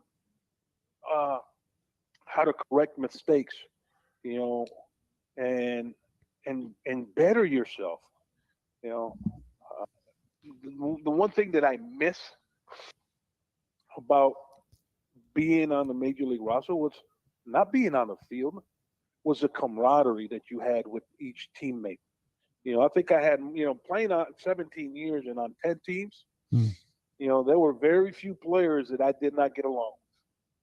And I hope they said the same thing about me. Oh, I'm sure they would. I've known you now for about 5 years, and you're just an ace of a person. I've learned something from each and every one of the players that I played with. And then, and then coaches. Well, for those of you out there, maybe just joining Harry the Greek and myself here on the Over Under Show, this is Roberto Hernandez. Of course, you remember him, former Rays pitcher, but like he was saying, played 17 years in the major leagues, all over the place. Got to start off, like you said, with those Chicago White Sox, which is just what a coincidence, right? Starting on the south side there in Chicago, coming through Tampa Bay. Go ahead and do me a favor, Roberto. The teams played a 60-game sprint last year because of COVID-19 in Wow. 2020, right? And now it's back to 162. And you know, the Rays were the ones that first started really using that starter routine. And how did you feel about that? I'm not trying to say I'm old school. Yes. I'm old school. You know, give me five starters. You know, I understand, you know, and you know, when they started this you know, beginner stuff a couple of years ago when they lost a couple of starters, you know, in spring training, you know, other teams would have just promoted some other kids to come up and, you know, let's have competition to see who sticks at number 4 and number 5. You know, the thing about that type of pitching, you better be damn deep in the bullpen. You know, you better be damn deep in the bullpen, and you better hope that nobody gets hurt. That's for sure. Because, you know, using a beginner, okay, you use a beginner, he pitches, you know, 1 or 2 innings, you know, say something bad happens, you know, either gets hurt or he doesn't get out of the first inning. You know, you're going to have 9 innings to chew up. Well, what that does, if you have to use your main part of your bullpen in the beginning of a series and they have to be overworked, you could be in trouble for game 2 and game 3, and then the first game of the next series, when you know you don't have much time to bounce back and recover. You know, and then it carries over into the next series, even, or it continues down the road, right? Yes.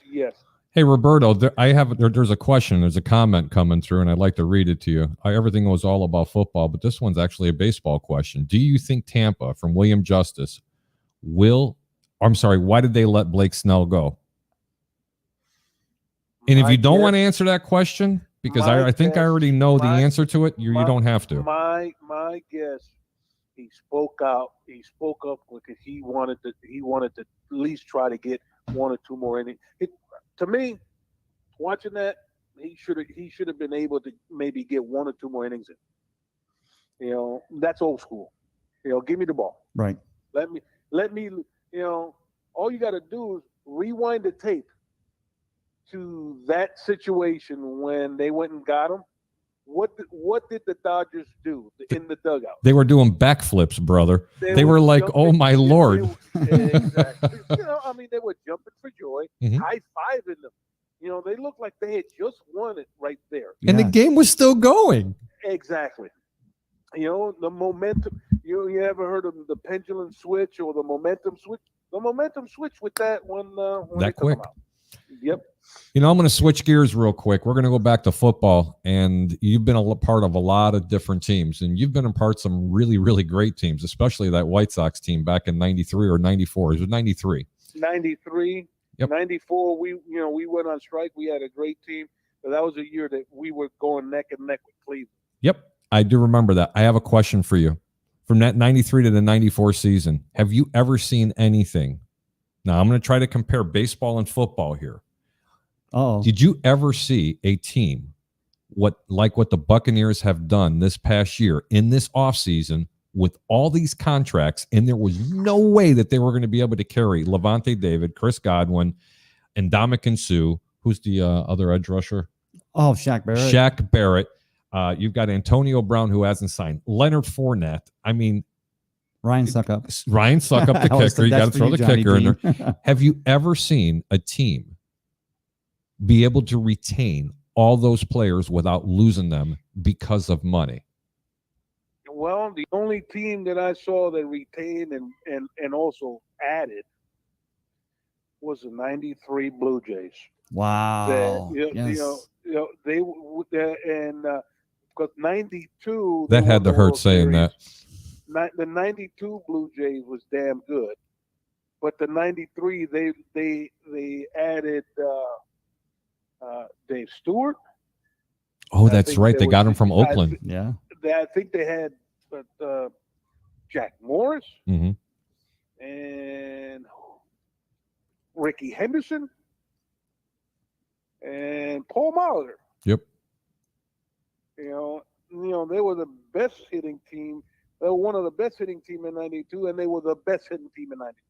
So what do you think that's going to translate? And how do you decipher something like that? I mean, how important is that for what the Buccaneers, and how much credit do you think Jason Light and that management for Tampa actually gets for doing this? Well, I mean, not only were those players that you mentioned very good players that they kept, but there was a lot of them are fan favorite, and you rewarding them to, the chance, the opportunity to repeat. And I'm the last team to repeat. The guy that's behind the center here in Tampa was the last guy to do it. So they're giving them the tools to try to repeat.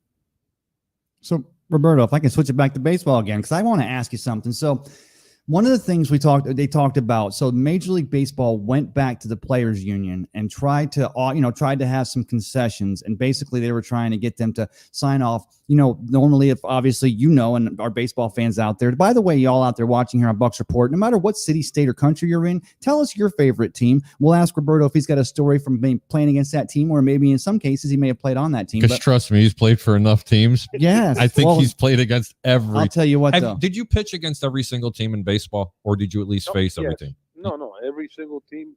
And every single city. Arizona. Wow. I remember. Do you know how many players can't say that? The only stadium that I didn't get a chance. There was two stadiums that that I was when I was in the big leagues. The only two stadiums that I didn't get to go was the old Baltimore Stadium, because I got called up at towards the end of the year, which was Camden Yards. No, it was Memorial Stadium. Oh, I'm sorry. Camden Yards was the new one that was the That's right. And then the only other stadium that I did not get a chance to pitch in was the Astrodome. And I got to pitch in Minute Maid, that little.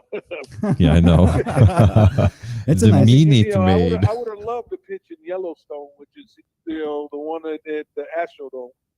So, Roberto, what was your favorite? And I know you're not going to say Tropicana Field, although I love you, brother, and we loved having you pitch at Tropicana Field. Of course, that's the home where the Rays play. But what was your favorite stadium to pitch in? Like, what stadium stands out in your mind as one that you remember as iconic or as just memorable to pitch in? Old school. Love going into Fenway. Wow. Because of the history.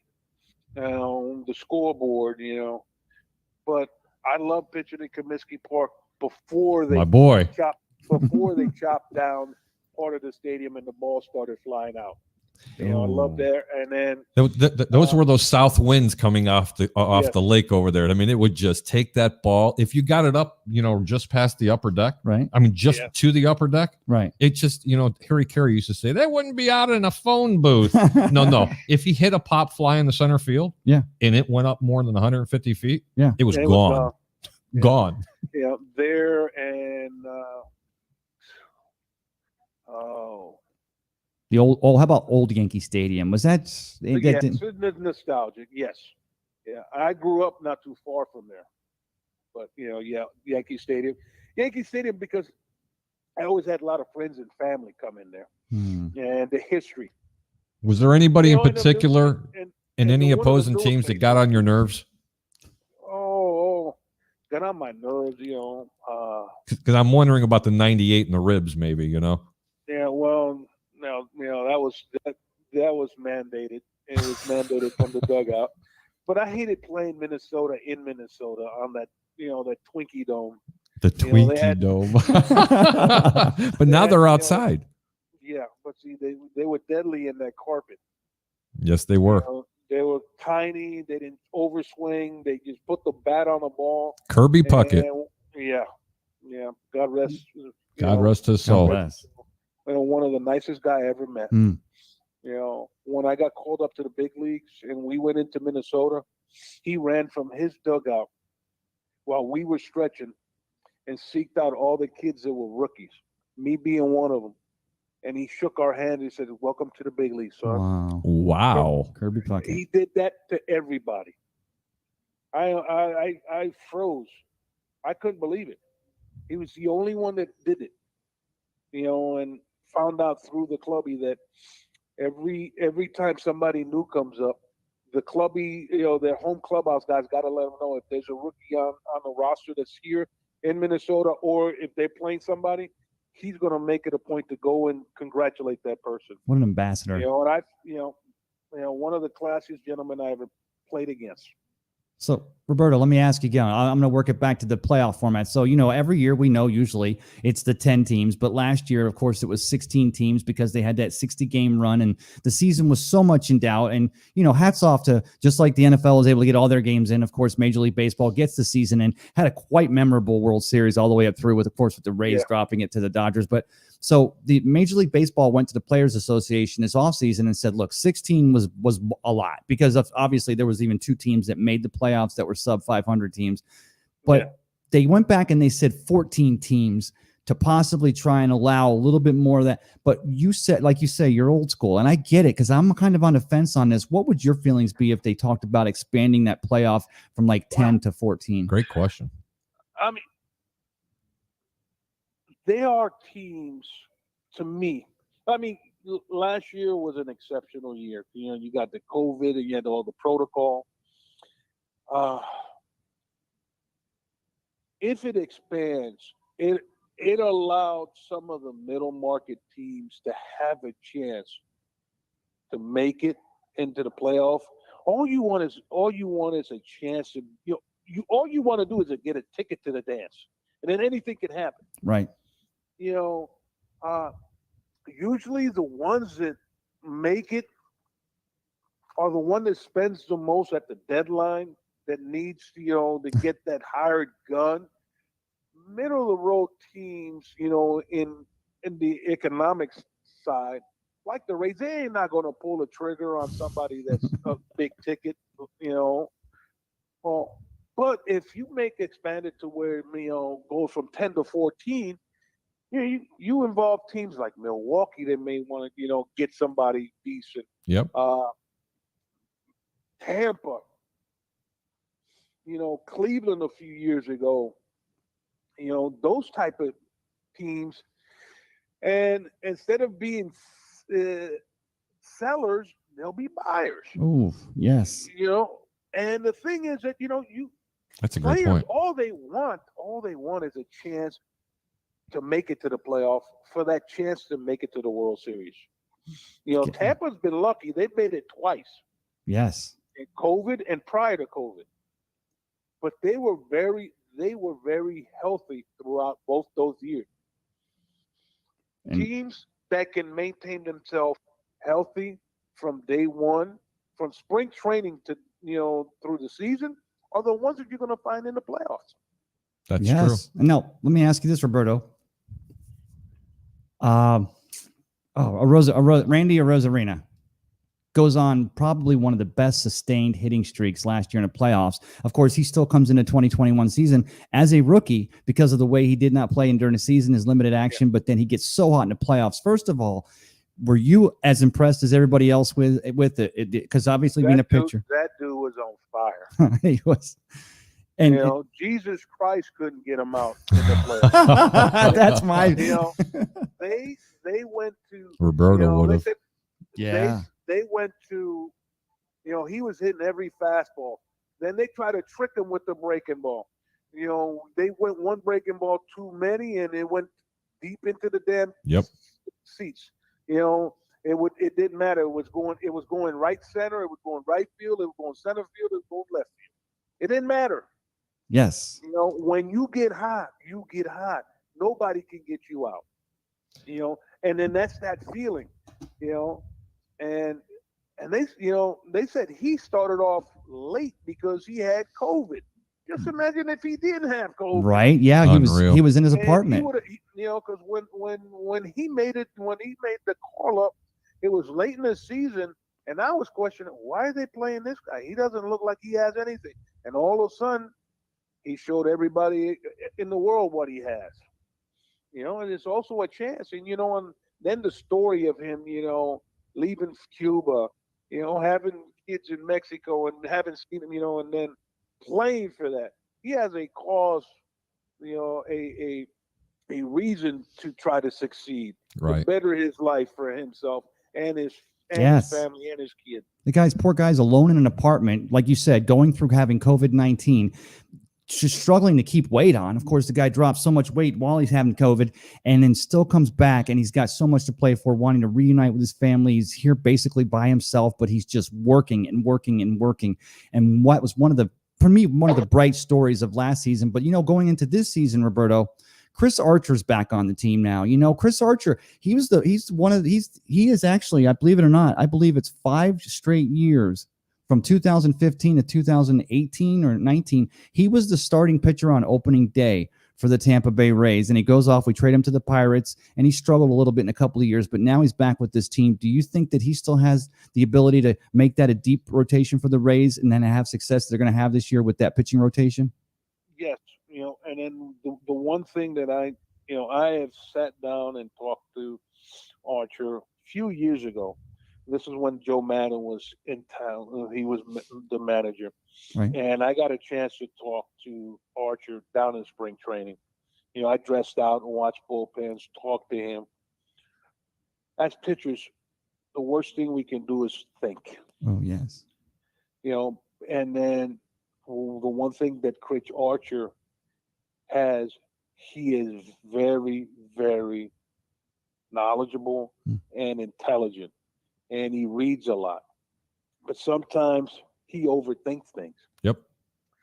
He just has to simplify. Once he simplifies everything,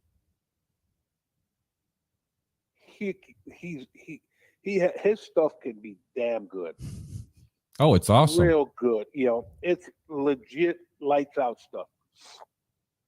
And then sometimes I see him watching. I pull for him every time he goes out there, but he tries to make the perfect pitch every time.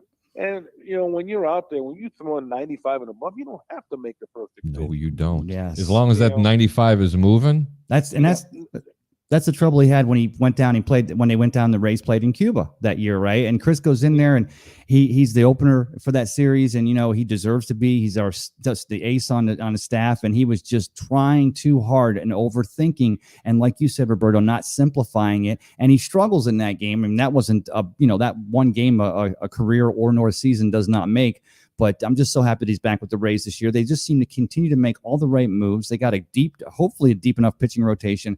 And they talk about other teams are going to be going more to the starter, playing that opener, if you will, that 1 or 2 inning pitcher. And the Rays may actually back off of that early in the season. So that's something we'll have to keep our eyes out here in 2021. It works if you do it, on occasion. But when you do it constantly, consistently, you're going to you're going to wear out your bullpen.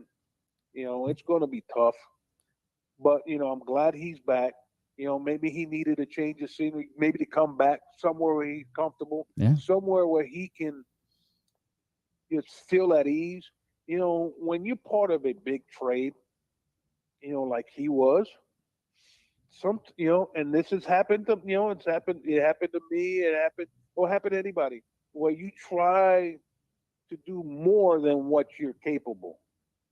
So he was trying to own up in Pittsburgh for that trade. You had Meadows and Glass now. I don't know who else, but it looked like the Rays had a better deal of it. Seems like they do a lot on that with a lot of these trades. Yeah. Yep. But when you get a quality arm like Archer, yes, that is hardly ever hurt. He's got a rubber arm. Yeah. And the kid's for someone he's not very large. No, he's actually a little guy. Strong, but very strong. And that comes from, explain to the people that really don't understand that. Where does all that speed come from? It comes from your lower body. Yep. And the mechanics. And he's got great mechanics, but he just tries too hard. And like you said, when he gets traded to Pittsburgh, he feels like the pressure of the trade is upon him. He wants to show out on that end to show that we're getting Glass now and Austin Meadows back here to the Rays, and definitely understand it, especially if you're a cerebral player like that. Now he's got a few more years under his belt. He comes back to the Rays. Hopefully he can just relax and get right in there and just do his stuff. And I have one more question for you, Roberto, if I can. The minor league baseball at level 2 or minor leagues, they're doing away. They've made it illegal to do the infield the infield The shift. the infield shift. How do you feel about that? Because again, you talk about old school. I believe in players adjusting or maybe going. But has it gotten to be redundant in the last few years? Does it work? Yes, but it almost seems like it takes away from the pureness of the game. I'd rather, like I said, I'm old school. I mean, and also, if I'm a hitter, and if I see 3 guys playing to the left side of second base, and I got the first baseman. Are you lining one down? Are you gonna pull an Ozzie Guillen and just drop one?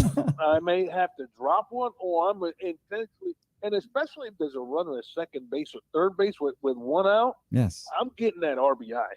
Yeah, I'm just hitting a regular ground ball where the second baseman used to be. But now it's an ego thing to where it's either I'm going for the fence or I'm striking out. I don't understand that. I don't. You and I have talked in depth about that. Listen, someone's made a comment in here, and I can't answer this question because you know my feelings on it, and you'll understand when I read it. Christopher Cole, what's the over and under that the Cubs make a deep run in the playoffs? Please take this one, Roberto. I haven't followed the Cubs, or haven't seen who they have. If they have the 14-team, playoff, the only thing that I know, with the Central, that I know that St. Louis loaded up by getting Arenado and a few other players. right. From St. Louis being, there, all you got to do is, either come in second, and the Cubs can probably do it. I don't know the entire Cincinnati's roster. gotten a lot better. Yeah. Cincinnati gets better every year, but they don't produce on the field. No, they don't. All right, the $1 million biggest question now. Here we go. You ready?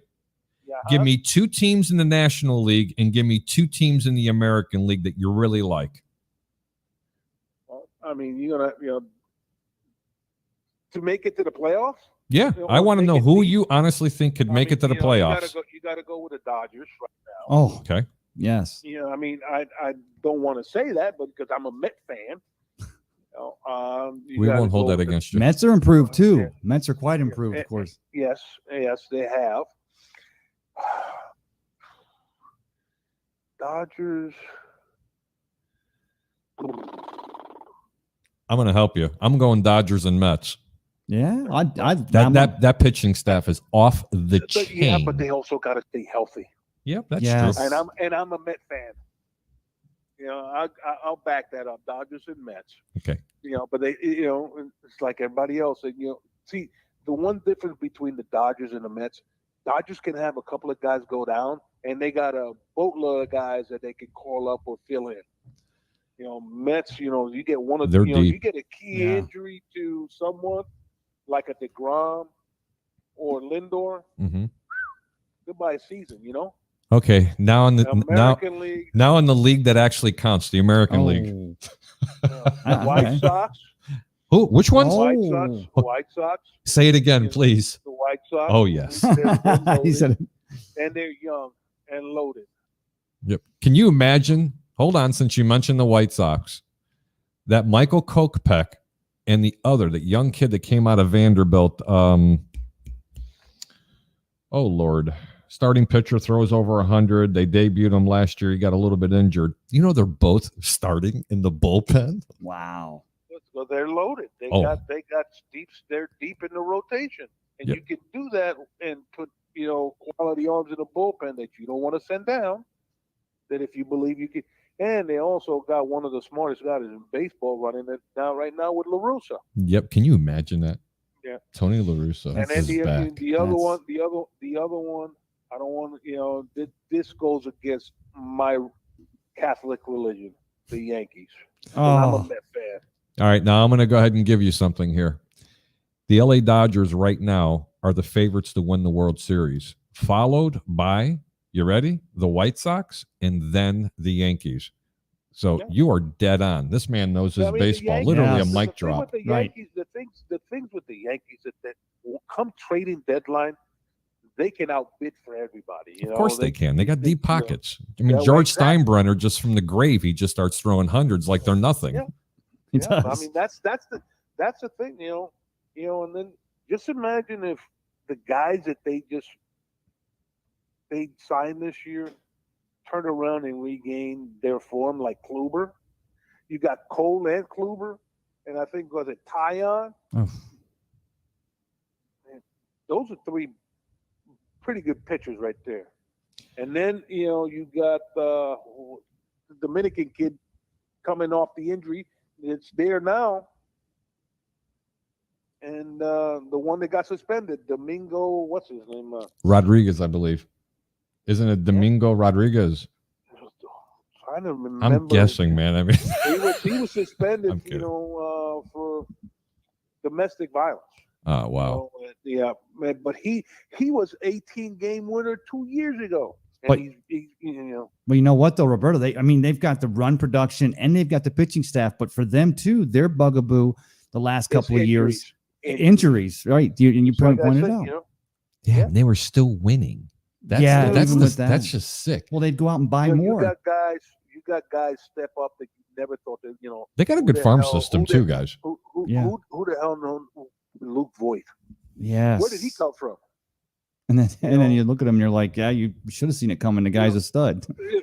Ursula. They get him from a trade from Cleveland. Yep. And he becomes a freaking stud at third base. And then they got the kid from Colorado that went there, and nobody wanted him. What was his name? I keep forgetting. He batted cleanup. I'm almost LeMahieu. positive. Yeah, LeMahieu. Right. He only led the And league all he in did- hitting for and 2 years all in a he did row. was, wins the batting title 2 years in a row. Yep. Oh no, Tim Wotherspoon just chimed in. Mets, and he abbreviated it. You know what it stands for? No. And you don't get mad at him. My entire team sucks. And then someone, I know this lady. She's actually a pretty nice looking woman. Her name is Jamie Marie Berg. He sounds familiar. Oh, she's a sweetheart. Nice sweetheart. My Mets don't suck. Watch and wait. That's right, Roberto. My wife is also a Mets fan. Hey, it's all my Staten Island Yeah. in the house, Roberto. Yeah. We won't hold that against you. I just might, all you got, just every key to every team, if they stay healthy, they have a chance. Without question. I'm not going to pin you down and ask you who's going to the World Series. That's why I asked you for 2 teams in each conference. Yep. And that's Making the World Series is, like right now, you can probably just pencil in the damn Dodgers.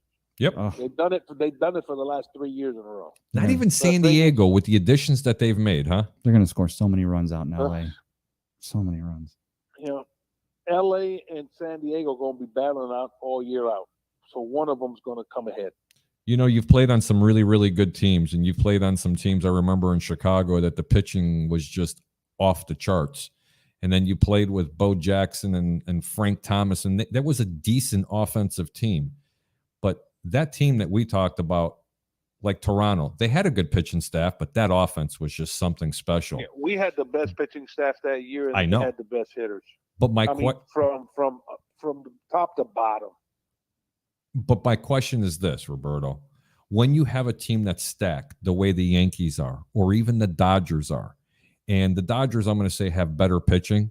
They have probably a very good offense. They're not as good, in my opinion, as the Yankees are. But when you have a team that's stacked, both offensively and defensively and pitching, does someone generally get complacent? Because they know that the pitching will pick us up. Well, not complacent, because I'm no pretty sure that that the offense, they're not trying to not to score runs, because when pitching does it neutralize good hitting. Right.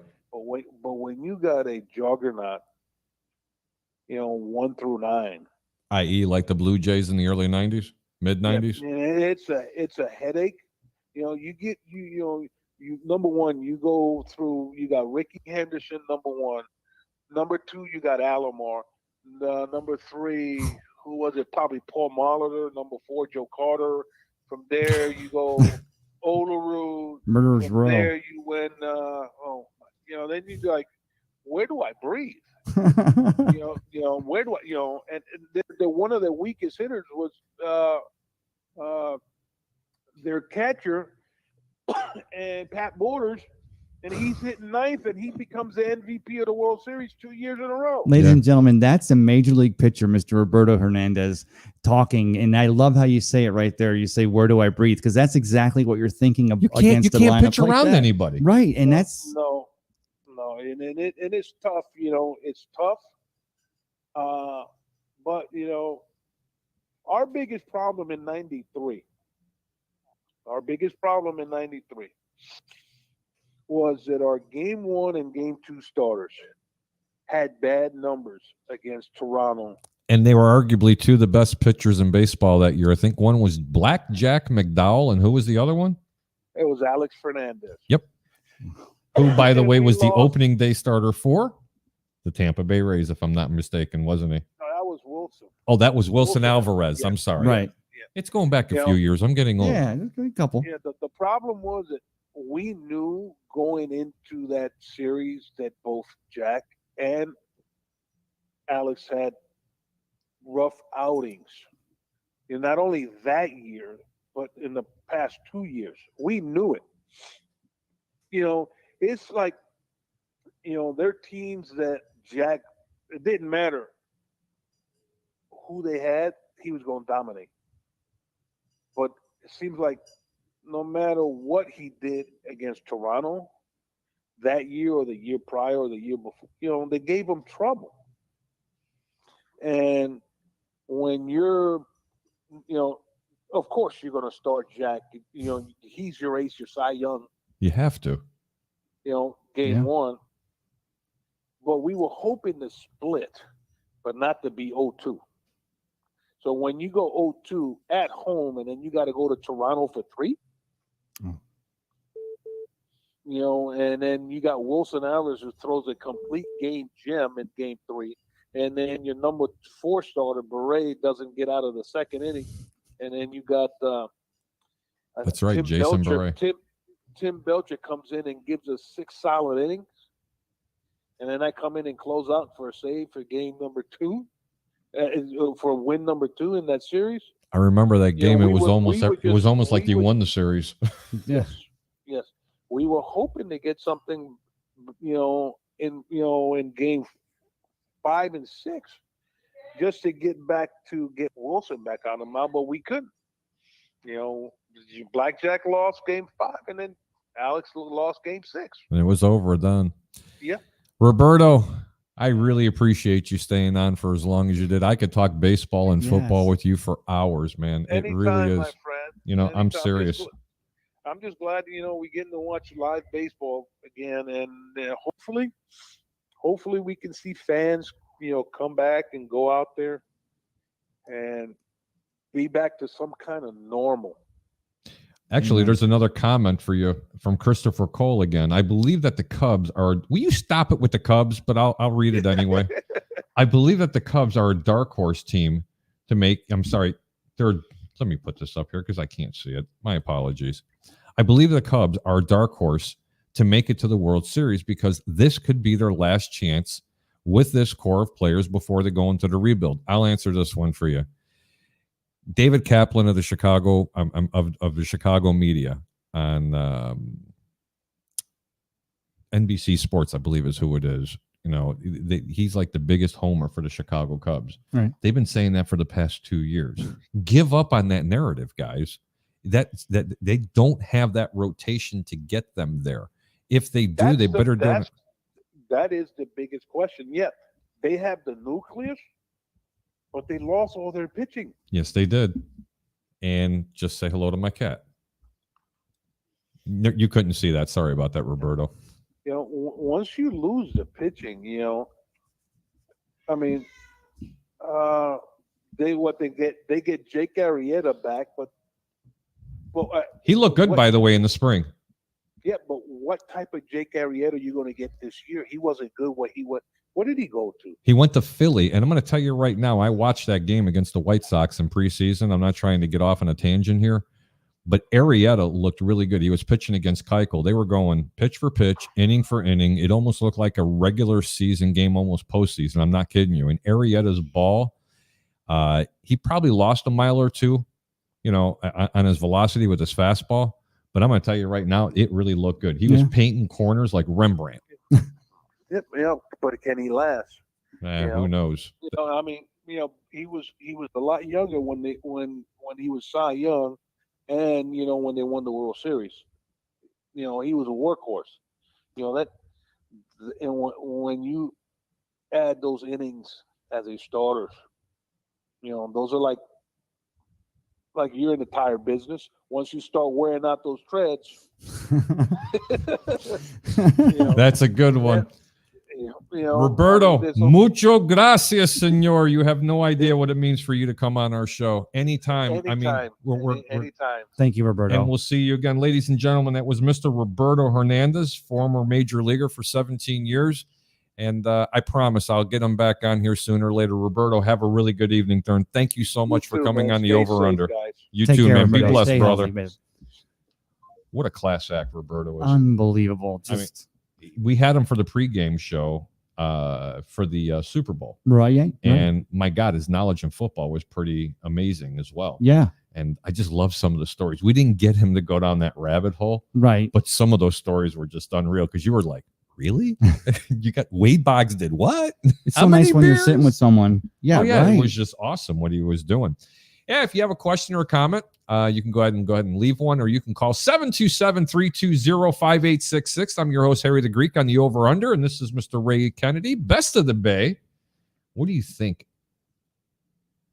of everything that has happened in this offseason so far with the Buccaneers and how they were able to retain all these players? And the million-dollar question is, Ray, is this, because you and I have talked about it in depth, our production meetings, you live across the street, we'll sit out front. 100%. Actually, we have another call coming in. Good evening, caller. Welcome to the Over-Under. I'm Harry the Greek. What's your name? Where are you calling from? Harry the Greek. This is Sean. This is Don. How you doing, brother? Sean, my brother. How you doing, sir? I'm doing great, man. How about yourself? I'm doing great. I'm sorry I couldn't answer the call earlier. I had a guest with Mr. Roberto Hernandez, former major leaguer. We were doing a little interview with him, and we were just listening to some of his stories and insight about the upcoming year in baseball, including football. What's going on? What's on your mind, Sean? Oh, man, it's all good, man. You got the great Roberto Hernandez. You supposed to bump it from me, brother. Well, actually, it was almost a toss-up, Sean. I got to be honest with you, because the way you bring your knowledge. I appreciate that. Hey, the Rays are going to do their thing this year. I just want to let everybody know that. The Rays are going to do their thing. I'm all behind my Rays. I'm behind my Rays. I'm always behind my Rays. No, that's a good thing. That's a good thing. Hey, are they going to sign an over-under? Do they sign Antonio Brown, the Buccaneers? Oh, I think they will. So you're saying over. But I think I'm going to take the over on that. Okay. All right. That's a good thing. Yeah. I'm gonna take the over on that because obviously they did the same thing, or they're doing the same thing that they did with Leonard Fournette. They're giving him an opportunity to see where his chips fall, and Antonio Brown has to make a decision of whether or not he wants to come back and play with people he knows, or do he want to go somewhere else and play with a team where he may get more opportunities to shine, but he may not have the success from a team perspective that he wants. And I think that's what the whole holdup is right now. So I think eventually he will get signed. I'll be honest with you. I check my phone. I check my mentions all the time to see if we made it happen, because I really want the Bucs to bring him back, because to have 3 number 1 wide receivers, that just sets you over the top. And I'm not willing to go ahead and say that Tyler Johnson or a draft pick or even Scotty Miller is on Antonio Brown level. Antonio Brown is still Antonio Brown. Antonio Brown, I'm going to interrupt you really quick. Antonio Brown, and I'm going to say it again, is still arguably one of the best, if not the best route runner still in the National Football League. Period. Well, Yeah, we saw it this year. I mean, come on, think about it. He played 8 games. He had 45 catches.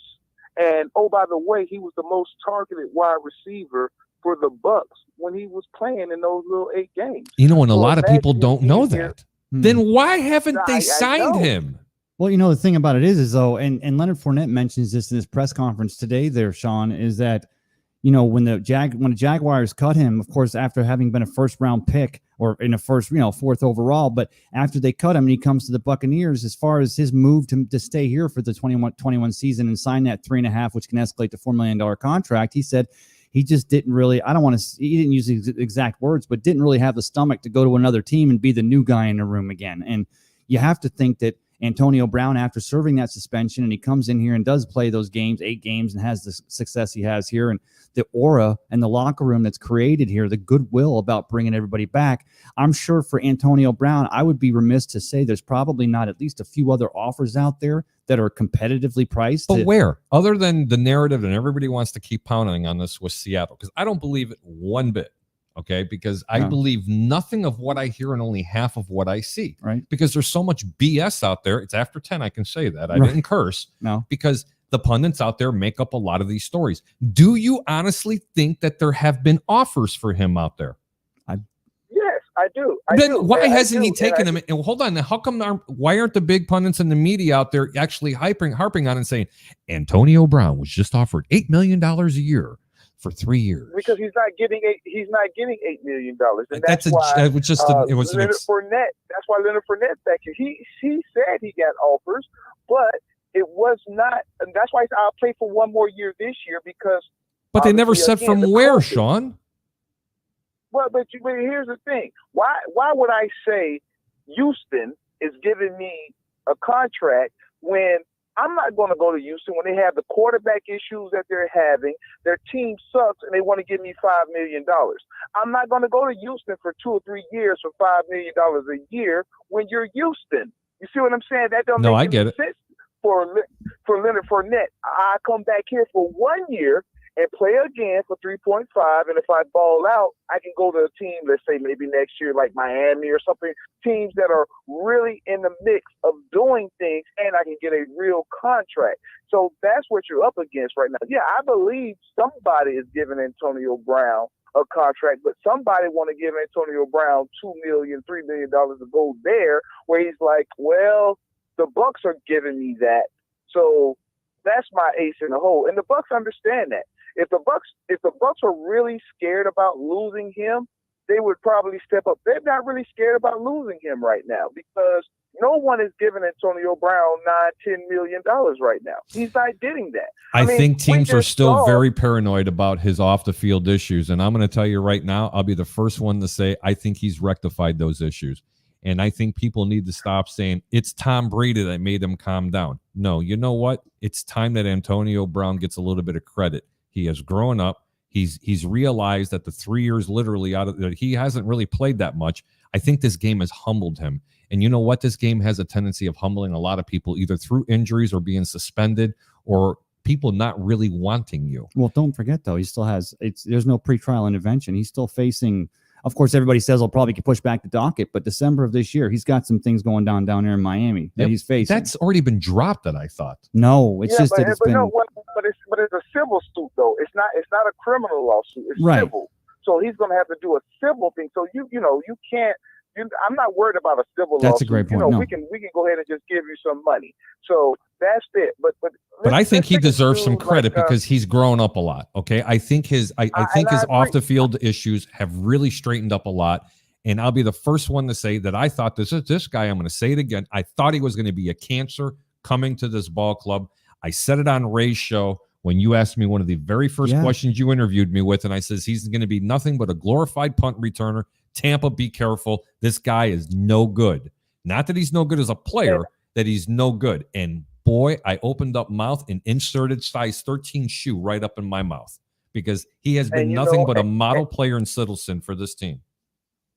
I was one of the guys, and Peter Blake will tell you this. I was one of the guys before the season started, before we signed him, when we got Gronk, I was like, hey, we're going all in. Oh, the Bucs are going all in. Let's go get Antonio Brown, because even though he had to sit out the first 8 weeks, this is before COVID happened. I thought we'd have an off season where, because if you're going to get suspended, you can still practice during the off season. You can still practice during training camp. Let him go ahead and practice with us, and then when we get him back week 8, he's going to hit the ground running. Having said that, though, we just saw the wide receiver from Pittsburgh take less money to go back for 1 year, and he only getting $8 million. Okay, that's Plaxico Burress, right? No, not Plaxico Burress. Come on. I'm kidding. Juju, but yeah, Juju Smith. Yeah, he just got $8 million. Okay, so now you're talking about a guy who doesn't have off the field issues outside of him playing on the field, on his opponent's field, center field stuff, whatever. But that has nothing to do with his game. So what is happening now is you have a situation where a guy who has off the field baggage and people don't want to touch him. I'm with you. I agree. I believe he is a changed man and he's willing to play, but no one is giving him $8 million. No one is giving him $12 million. They're scared of him. They're not giving a lot of people that. Yeah. And that's why you have a lot of people signing just 1-year deals. Right. I mean, and they're signing them for lower than the market value right now. And because this is what the salary cap is. And so the Bucs are smart. They're not going to go out there and outbid themselves. They're saying, hey, if you can go get $6-7 million from somewhere else, go ahead and do it. But he already knows he's probably not going to get that. He's probably going to have to settle for $3 million, maybe $4 million, and that's just what it's going to be for 1 year, and that's what it's going to be. I believe at the end of the day, he will be back as a Buccaneer, and that's just what it is. And next year, he and also Leonard Fournette, they can probably get a little bit more money. And oh, by the way, guys, we talked about this last week. Should the Bucs pick a running back? And I said, no, they probably shouldn't, because we signed Leonard Fournette. I wasn't thinking clearly then. You know what? The Bucs will have Leonard Fournette as well as Ronald Jones as free agents next year. So, hey, Spider, are you looking in your TV? Did you see the spider just crawling between the both of us? Did you look on your phone or your computer? No, I didn't see that. That was your boy. You know what? I can see maybe because the Bucs are in a position to draft the best player available, and maybe if Etienne fails, which I love Travis Etienne from Clemson. If he fails to 32, I wouldn't be surprised if the Bucs did pick him, because again, Ronald Jones and Leonard Fournette will be free agents at the end of this year. And that's a good point. Want to have Sean, somebody in place. Let me ask you a question now. Let's fast forward 6 months. Both backs are equal in camp, looking great. Forget about whether ATN's there. I agree with you on the talent, but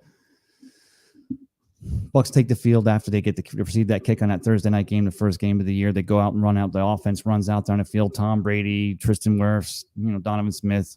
Who's your running back? We got one running back out there. Who do you start? I know it's going to depend on who does best in camp and who's healthy, whatever. But at this point, do you think Leonard Fournette, Lombardi Lenny's done enough to be considered as that bell cow running back, that RB1, or is it still Ronald Jones' job to lose? Oh man, that's a great question. I think first of all, Leonard Fournette said he's open to competition. Yes. And I also think that Brie said that, hey, it is going to be an open competition. I think at this point, it doesn't matter. You have two guys who can run the football. And so they're all going to get their touches. I think we get caught up in the minutia of things, and everybody got to say, I'm the number one guy or whatever. I'm the bell cow. Listen. Who takes the first handoff?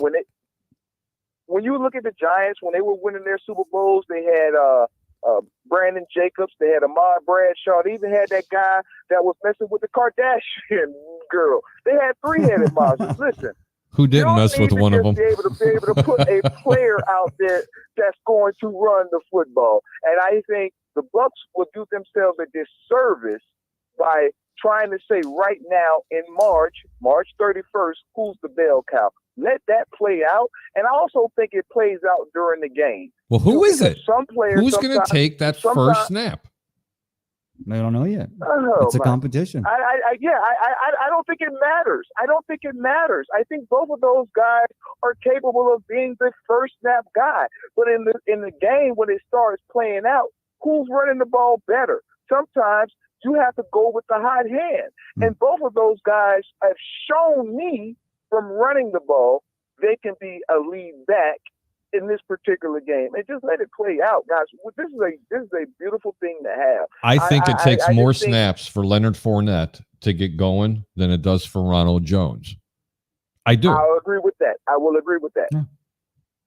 I just think, and I think like Sean just pointed out, great point, by the way, that Fournette just states right up in that presser today. I am open to the competition, and Bruce Arians has basically always said that everything's an open competition.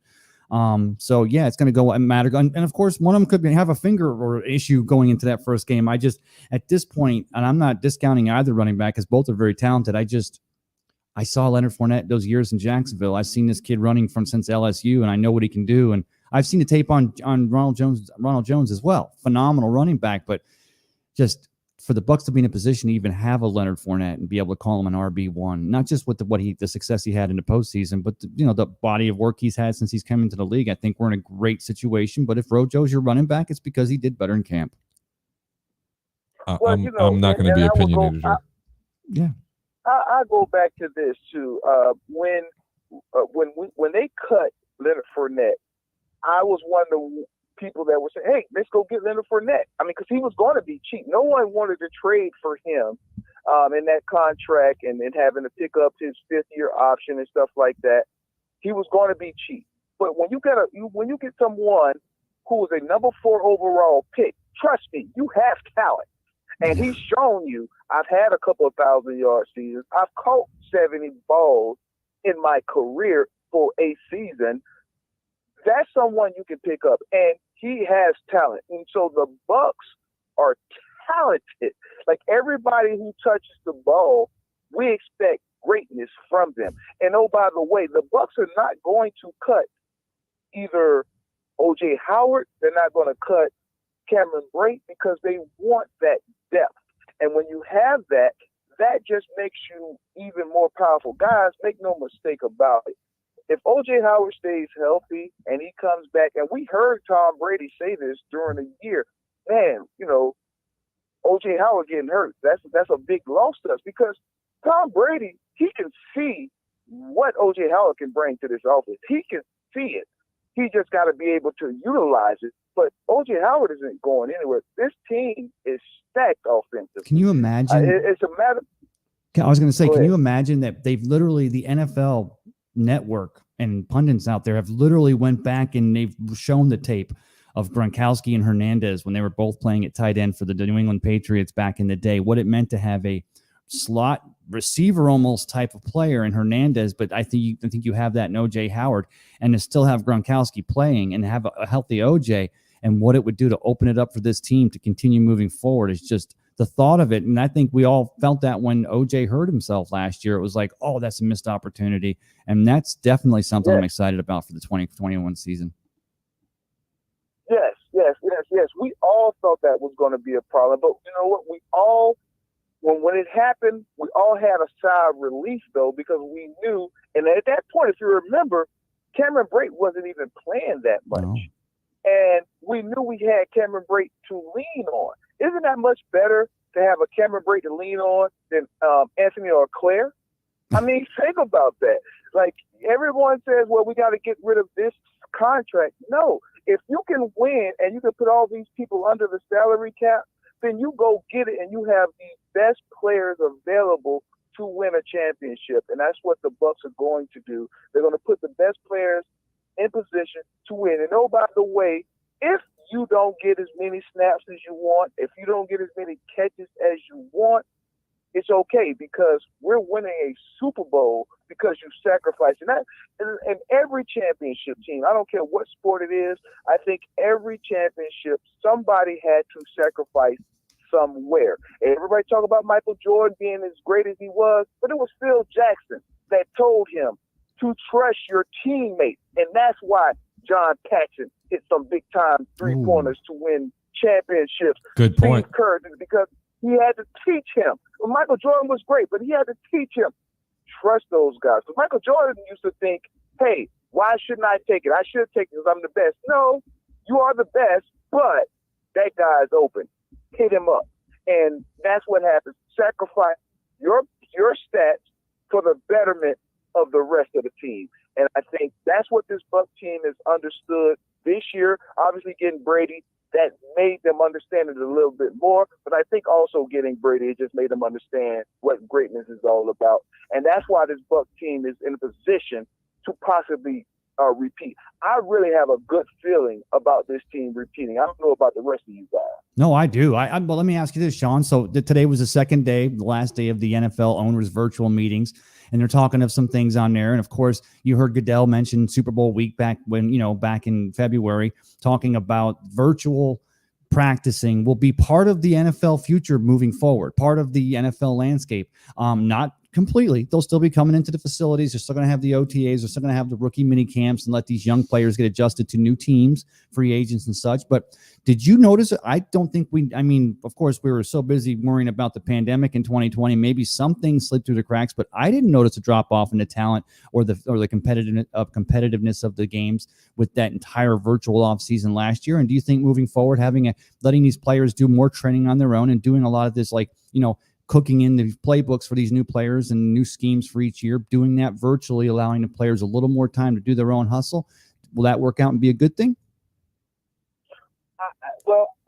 I listened to Bruce Arians, and he was talking about he thought that the veterans would probably be okay, but he still wanted to get those the rookies, the second year players in to have the hands on, because he thought they missed a lot of reps and things of that nature. So I believe that is a possibility that those young guys are missing it.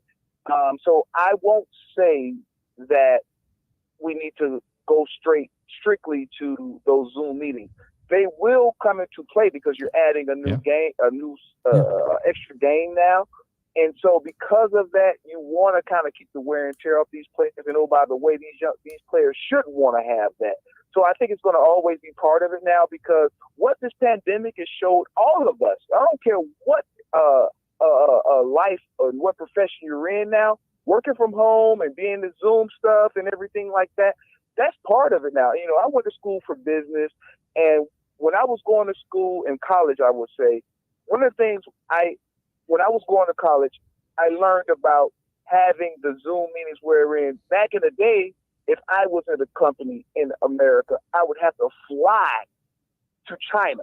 You don't have to do that now because we had those Zoom meetings. We had to go to meetings, and we can do that now. And that cost on terms of flights and hotel rooms. It's definitely saved a lot of money. Implementing that. Yeah. It saved a lot of money. And so what is happening now, you're saving not just a lot of money, but you are saving a lot of money in football because you don't have the wear and tear on those players' bodies. And oh, by the way, they can do these things. Like you say, a lot of these players like Tom Brady, they have their own people that they train with, that they want to do things with. And so you're saving the wear and tear on their body. You're saving the money. And so I think they will start adopting a lot of this. And so it's going to be a part of it moving forward, because people, if you haven't figured out a way to change how you do business with this pandemic that we had for the last year, then you're late for lunch. You missed a golden opportunity, because things are about to change now. Things are definitely about to change. And if you're not ready to meet these changes, then you're behind the bus.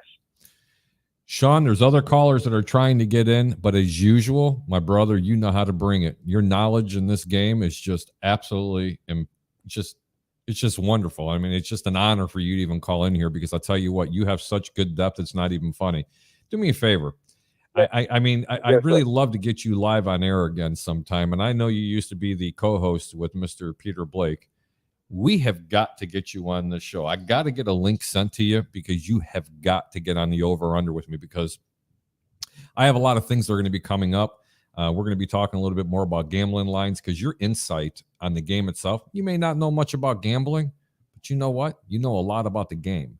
And that's what's going to be very beneficial for this.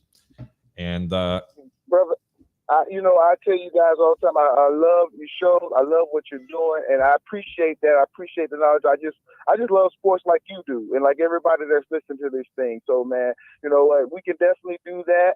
But I will definitely look out for your link. You know what I mean? And no, I'm going to get it. We're going to be talking off air because I'm definitely going to get you on, Sean. I'm telling you, man, you really know how to bring it. Anyway, I really appreciate you calling in. I've got a million comments. I've got to go ahead and start interacting with the guests that are out there. And we've had other people that are calling. But seriously, I cannot wait to see you either this Friday on Peter's show on the Sports Web or on the Over and Under next Wednesday, or maybe even on a Cup of Ray. Not gonna, Sean. Remember the first time I met Sean was over at the studios. You and Peter were doing your thing, and you guys let me come in there and do a guest spot. I brought my 2 kids over there, and they were just so impressed. And I've never been to a studio. I remember. Yeah, you remember that, brother? We had a great time. Yeah, we had a great time in there. So that was the first. Sean, thank you very much for calling in. We'll talk to you soon, my brother. Okay. All right, y'all have a good evening now. You can take care, brother, and I'll tell Spider you said hello. I love calling him Spider. We'll catch you later. Deuces, brother. All right, brother. Bye. Boy, that guy's knowledgeable. Yeah, he really is. But I do got to get to some of these comments because these poor people left so many nice comments. All righty. Ari Moses. Hello, fellas. Go Bucks. The way Gonzaga. Oh, no. We already read some of those. Pac-Man 504. Hello, Buck fans. Ethan English. Is the Seattle thing real? I think he's talking about Antonio Brown. I think that was a lot of smoke. I don't think it's going to gain any traction. William Justice, will they trade Rojo? I'm going to say probably next year they might end up having to do that. I think it's going to be a mistake depending on how much he's going to go ahead and command, right? Right. I mean, this is like Sean was saying. We got both Fournette and Rojo under contract for this season, but they won't be next year. So the Bucks are going to make a decision one way or the other unless Keyshawn Vaughn just comes and completely balls out, which he had some flashes of brilliance.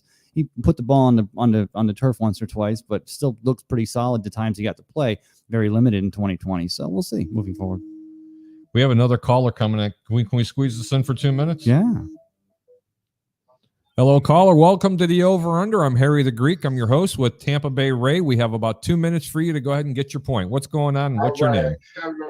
Hello, Mr. Harry. Mr. Williams, how are you, sir? Yeah, man. You better believe it.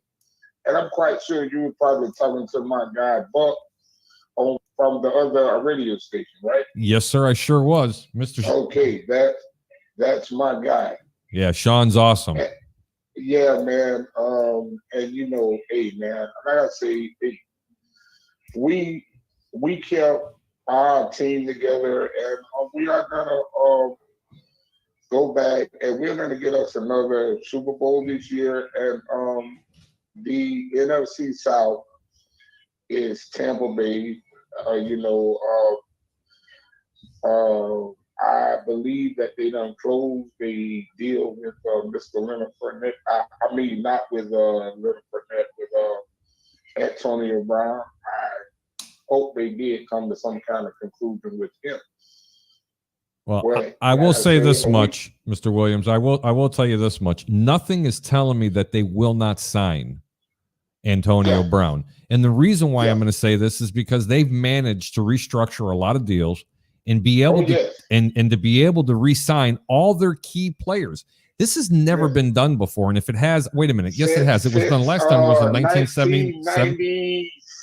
No, 79. Yeah, 1979. Yep. Before any team in the NFL was able to bring back all of their players. Yeah, it's just unreal. I mean, it's just not heard of. And it's like we was the first team ever to host the Super Bowl in our city. Wow. And win it. And you're bringing back all your players. Talk about tough. Yeah. And that goes to show you what a quarterback does for you. Because I was kind of on shaky ground because I sleep and breathe Tampa Bay. Yes, you do. I sleep and breathe the Bucs. I don't see nothing else but the Buccaneers and Florida State University. That's it. Well, at least you got one of the teams correct. Yeah. but though, right, FSU, we gonna get it right.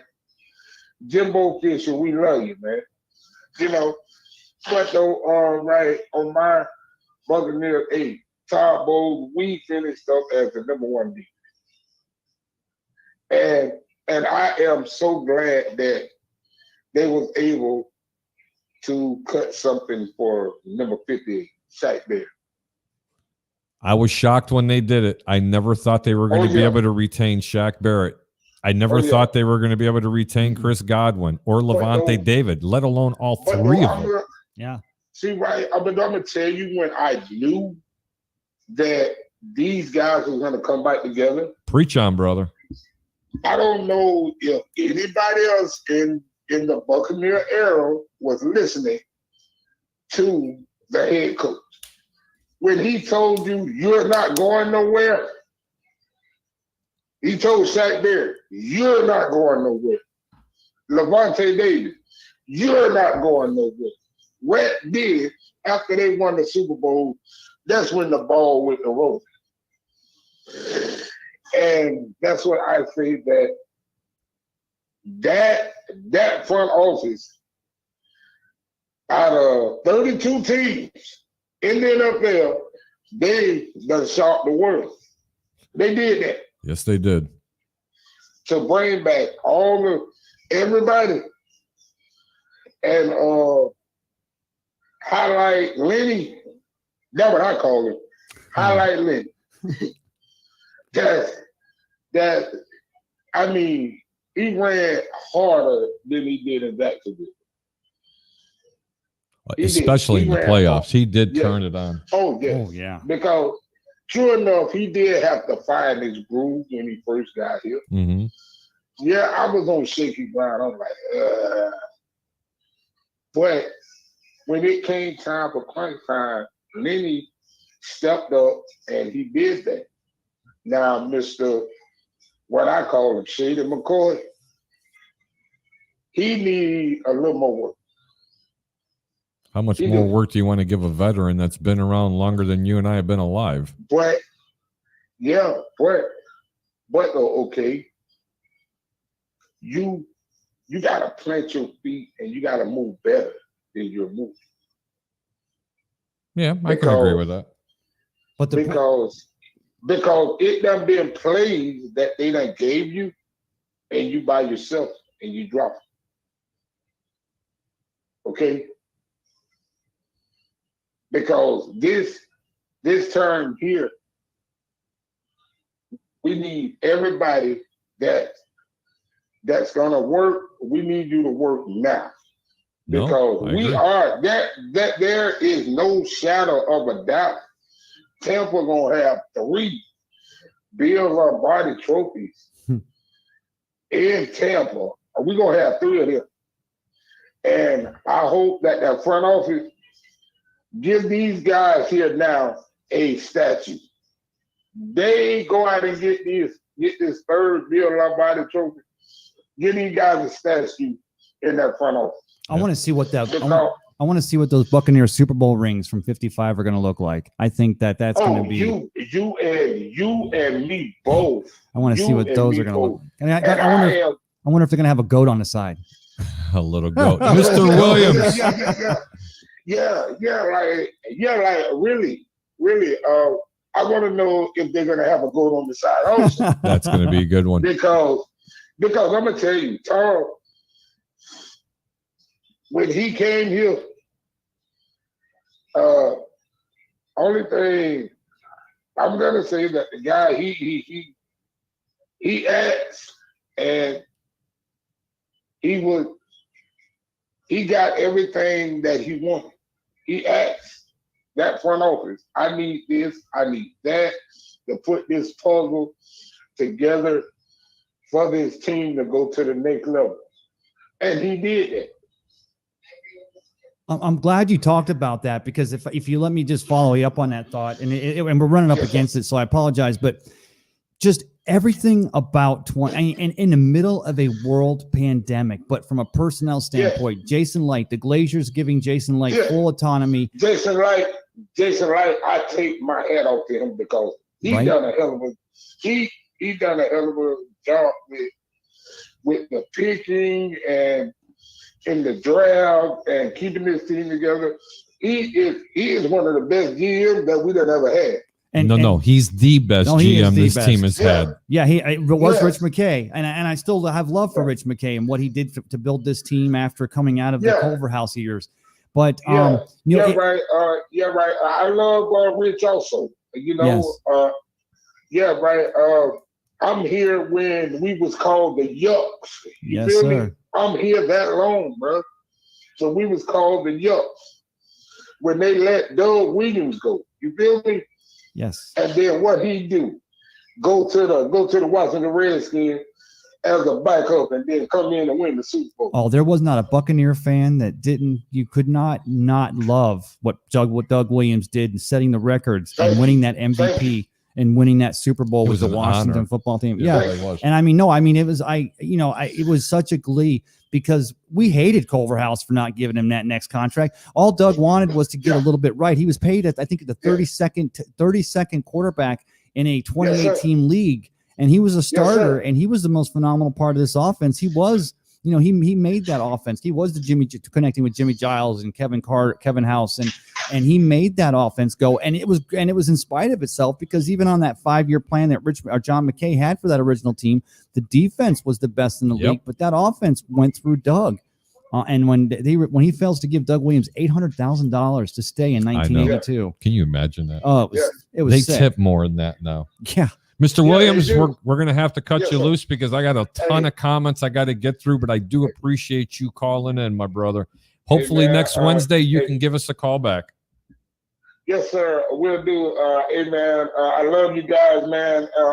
Hey, man, we're going to bring this third one here, this third Bill Lombardi trophy. Hey, man, are we going to draft a quarterback and going to put him up on the number 12? Because when he walk off this time, he's gonna have enough time to study up under a number 12, and we're gonna let him lead the team. Todd Bowles, keep up the good work. Yes, sir. Yes, it is. And you know what? Williams brings it every week. Maybe Josh Rosen's available to come back. And my God! Don't start that narrative, Mr. Williams. You have yourself a really good night. Tell him to go to sleep. have a good night, Mr. Williams. Thanks for calling in. I love that guy. He is just really good. But I'll tell you what, he brings it on Peter's show all the time. Yeah, he's a true Bucks fan. Mm-hmm. Let's get back to some of these comments. Jeremiah Hafner, he's doing the wave.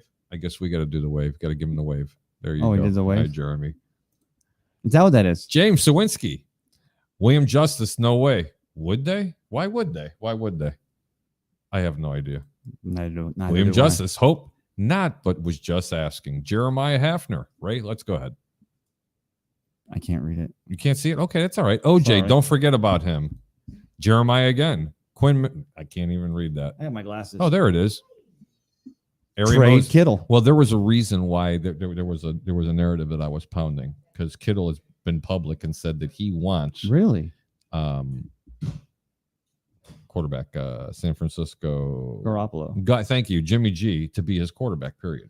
Wow. What would you do if you were the general manager and arguably your best offensive player comes up and says, Mr. GM, you better keep Jimmy G as our quarterback? Well, the good news is, but you just traded all these picks away to move up all the way to number 3 to get a quarterback. And that's why you said trade Kittle. That's probably what it is. Troy Polamalu says, why the color blue? Giants color.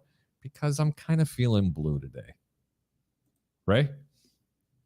Carl Hardy says we need another running back like a toothache.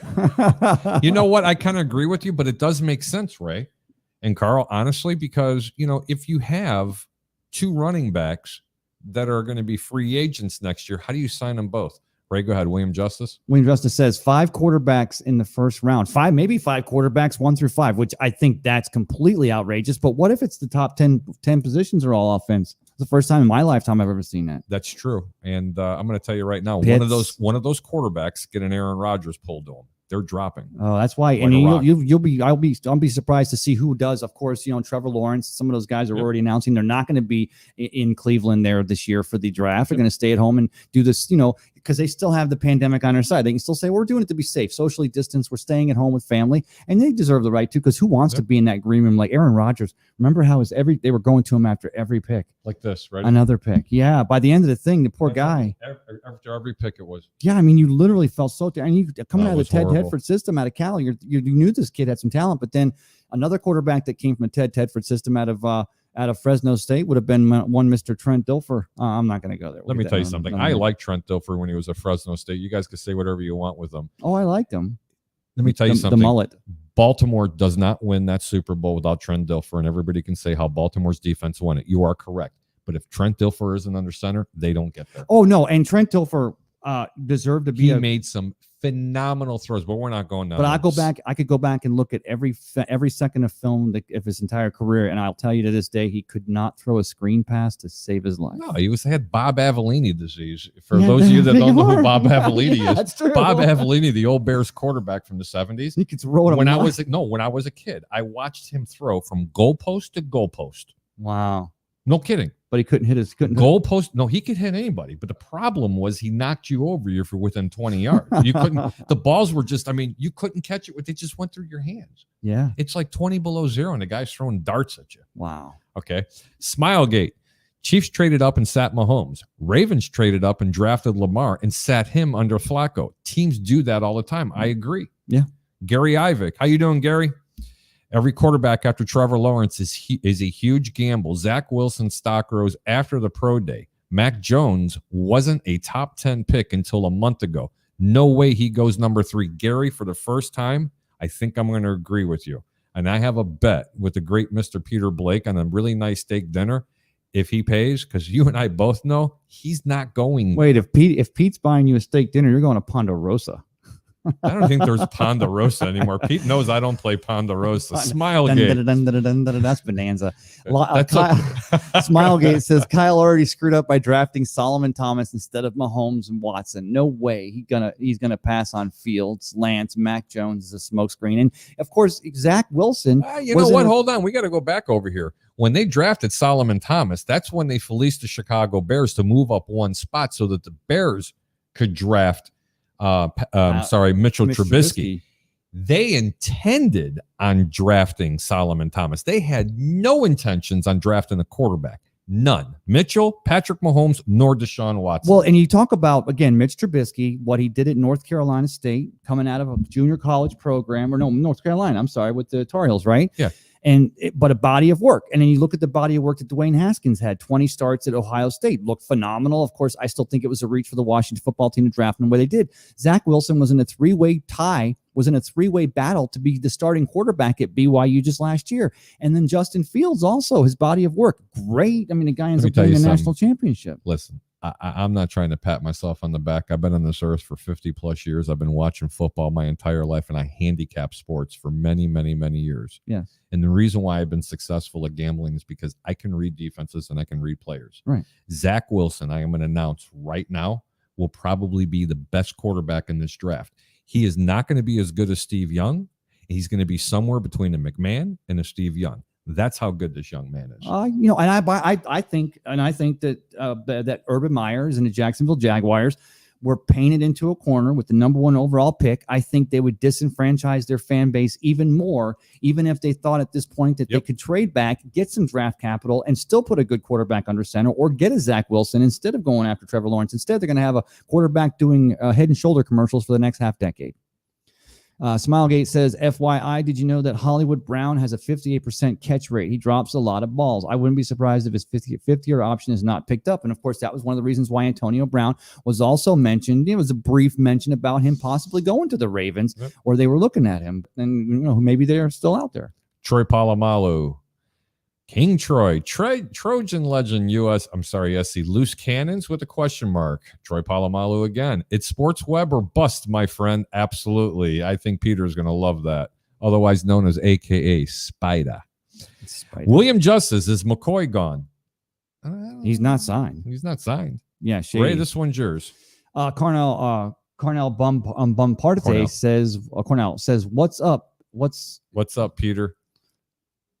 I couldn't say that. That's okay. It's after 10 o'clock. And No, you can't say that. You know what? You tricked us on that one. I thought there was a comment there. I said, what's up, Peter? Christopher Cole. Hey, Chris. By the way, great questions that I asked Roberto tonight. Thank you for asking those. Love Roberto. Hey, what's up, everyone? Jeremiah Hefner. We need to get rid of number 24 on defense. Yep. Number 24, it's Carlton Davis, no? Peter, who's number 24 on defense? I'm not going to get rid of Carlton Davis. The guy's got zero length and size. And I speed. wish I had sound effects here because you're going to be getting the boo. Boo. Yep. Gary Ivick, agents have instructed their players to take lower one-year deals for 2021 due to a reduced cap. Next year, there will be a ridiculous contracts as stadiums have fans and new TV deals start. You know what? That is a great point. I never would have thought about that. Oh, yeah. They're going to go $20 million in the cap. But, guys, don't. No, wait a minute. Joshua Cole Allen's telling me that he thinks the cap's going to be raised by what did they say, Peter? Like $30 million? $30 million. 92.02. I'd say 25. Maybe 30 could be your ceiling, but I still don't think they go up that much more in 1 year. But look for the NFL. Roger Goodell himself said that he sees full stadiums this season. And, of course, the Hall of Fame game in which the Buccaneers, great, Mr. John Lynch will be inducted into the Hall of Fame this year. Of course, the Steelers will play the Cowboys in the Hall of Fame Bowl. And they said early on they expect to have a full capacity crowd there in Canton, Ohio. So, baseball's still talking about we hope to get to full stadiums in 2022, but the NFL is already looking at having full stadiums for the upcoming 2021 season. These next two comments that I'm going to read, I just want to give full, how do I put it?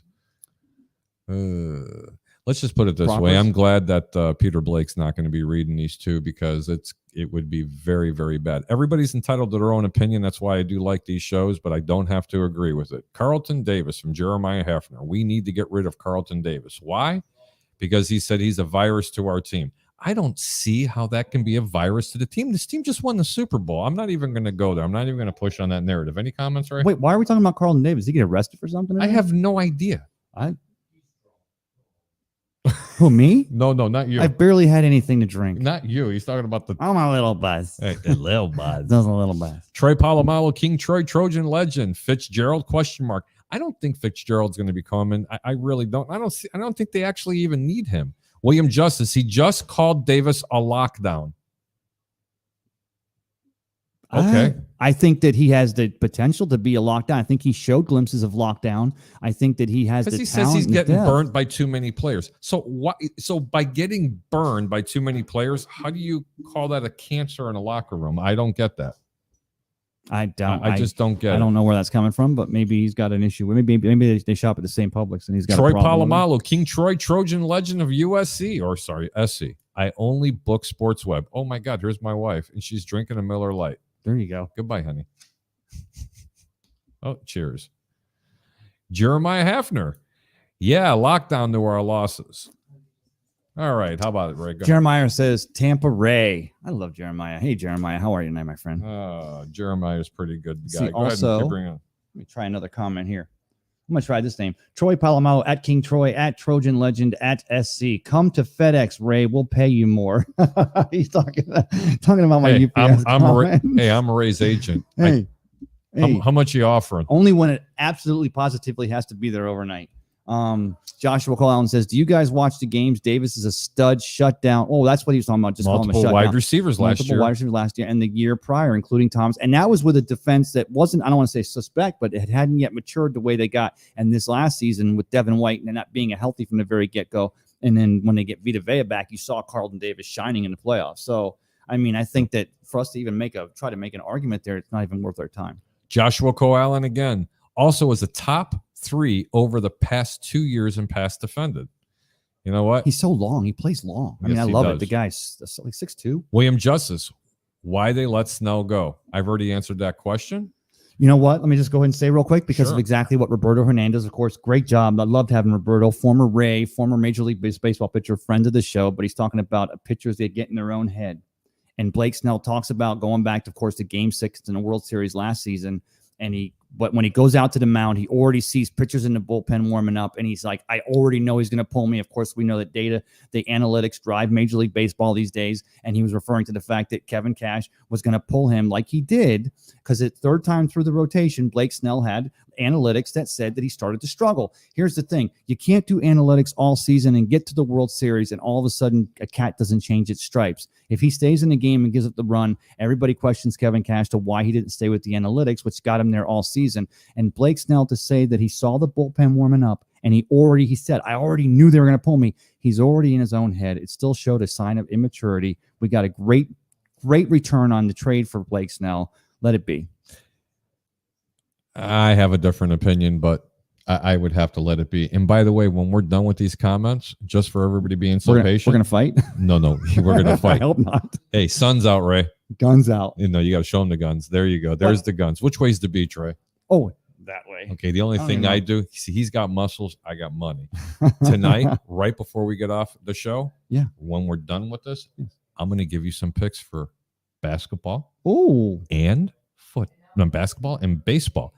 Anybody didn't know? It's baseball season tomorrow. I know it's not football, but we have to be excited about something. Yes. Okay. Champa Bay. William Justice. Davis was great playing man to man, but when they went zone, he gave too much cushion. That's everybody. Well, the very reason for a zone scheme. Hold on. It's not him giving the cushion. That's the scheme that Todd Bowles is putting up. Please don't get me down that rabbit hole. Don't let me go down that hole. How many touchdowns did the Chiefs have in the Super Bowl? Goose egg. The hottest offensive team in the entire National Football League. The thing is, it's a bend but don't break defensive scheme, and the very nature of a zone scheme is to allow the underneath the small stuff not get burned deep or get burned for touchdowns, and it worked to perfection. And Mr. Andrew Forbear from North Sports, was it North Sports Dynasty? I keep forgetting. North Sports. The Canadian friend that we have with Bucks Report. He's a great guy, great personality. Got a great head of hair too. Yes, it is. He's a ginger. He took his hat off, and I'm like, my God, the guy looks like Trevor Lawrence. He says, good evening, Jets, and good evening to you, Mr. Andrew. There you go. Ben Cornett. My Dodgers defend the title tomorrow, going for a repeat. Well, we'll see. Tim Wotherspoon, we already read this one. My Mets don't suck. Ben Cornett. Which Florida team has a better chance to make the playoffs this year, Rays or Marlins? Great question, but it's got to be the Rays. I'm going to say they're both going to make it. The Rays. But the Rays have a better chance. They're number 4 overall seed. The Marlins backed in again. I'm going to say over with the Rays, under with the Marlins. That works. Okay. That works. And we don't need to repeat Jamie's Can I get this one, Christopher Cole? I believe that the Cubs, dark horse to make it to the world. Oh, no, you already read this one. I'm sorry. Go ahead. No. Is it the Buffalo Blue Jays now? No, it's the Dunedin Blue Jays, because they're going to play their games here in Dunedin at their stadium where they train for the spring training. So for now, just like the Toronto Raptors are playing over at the Amalie Arena, which I don't think anyone even knows about. Yep. Jamie Marie Kinlan-Berg, Christopher, the Cubs could go far if they can stay healthy. I can't believe she said that. Christopher Cole, World Series, no chance. Jamie, Chris, let's not get crazy. They're not the Sox, LOL. You're up. Ben Cornett says, Harry Kitty. Harry Kitty. Yeah, we have a few kitties in the house here. Hey, that's my baby. His name is Turbo. Fitting right in, laughing out loud. Ben Cornett, the pimp of sports talk. The Sports Don is back. Talking about Shauna Sports Don. You know what? He is. When he calls, I'm going to start calling him Big Pimpin'. Big Pimpin'. Big Pimpin'. Definitely. Go ahead. Ben Cornett says, I'll take the over on AB coming back. Brady will have a say in that. Ben, I agree with you. I'm going to say over on that one as well. I think at this point, it's just money. It really is. I think it is. I know you said about restructuring. My wife is checking in with some questions for the guest out here. Ben, over or under for the Cubs, 79 wins. What do you think? Oh, that's a good number. She is so smart. I love Jamie. Right at 79. 79 is, and that would be still even with 85 losses, which would be just about 83 losses. I'm going to say over. If Rizzo stays healthy. Yeah. And Javi Baez? Yeah. No, I just mean that, Rizzo was such a hard player. And I'm sorry, Ben Cornett, Jamie Marie Kinlan-Berg slightly over. Christopher Cole. Jamie Marie Kinlan-Berg's been a Cubs fan since 84 and has been a Ray fan since they were founded. Sox boo, LOL. Oh, boy, Chris. I don't know, Chris. I don't know. Jamie, Chris, I had to. Ben, I'm going to agree. A lot of interaction between people tonight. Christopher Cole, Jamie Marie Kinlan-Berg, I know, and that's a big question. Ben Cornett, you're up, Ray. You honestly think that all the turmoil going on with the Texans, that they would even entertain the thought about bringing Antonio Brown in right now? No, obviously, I think, Ben, you're right. But obviously, would Antonio Brown, as Sean at Sports Dawn was pointing out, would he even entertain going to them?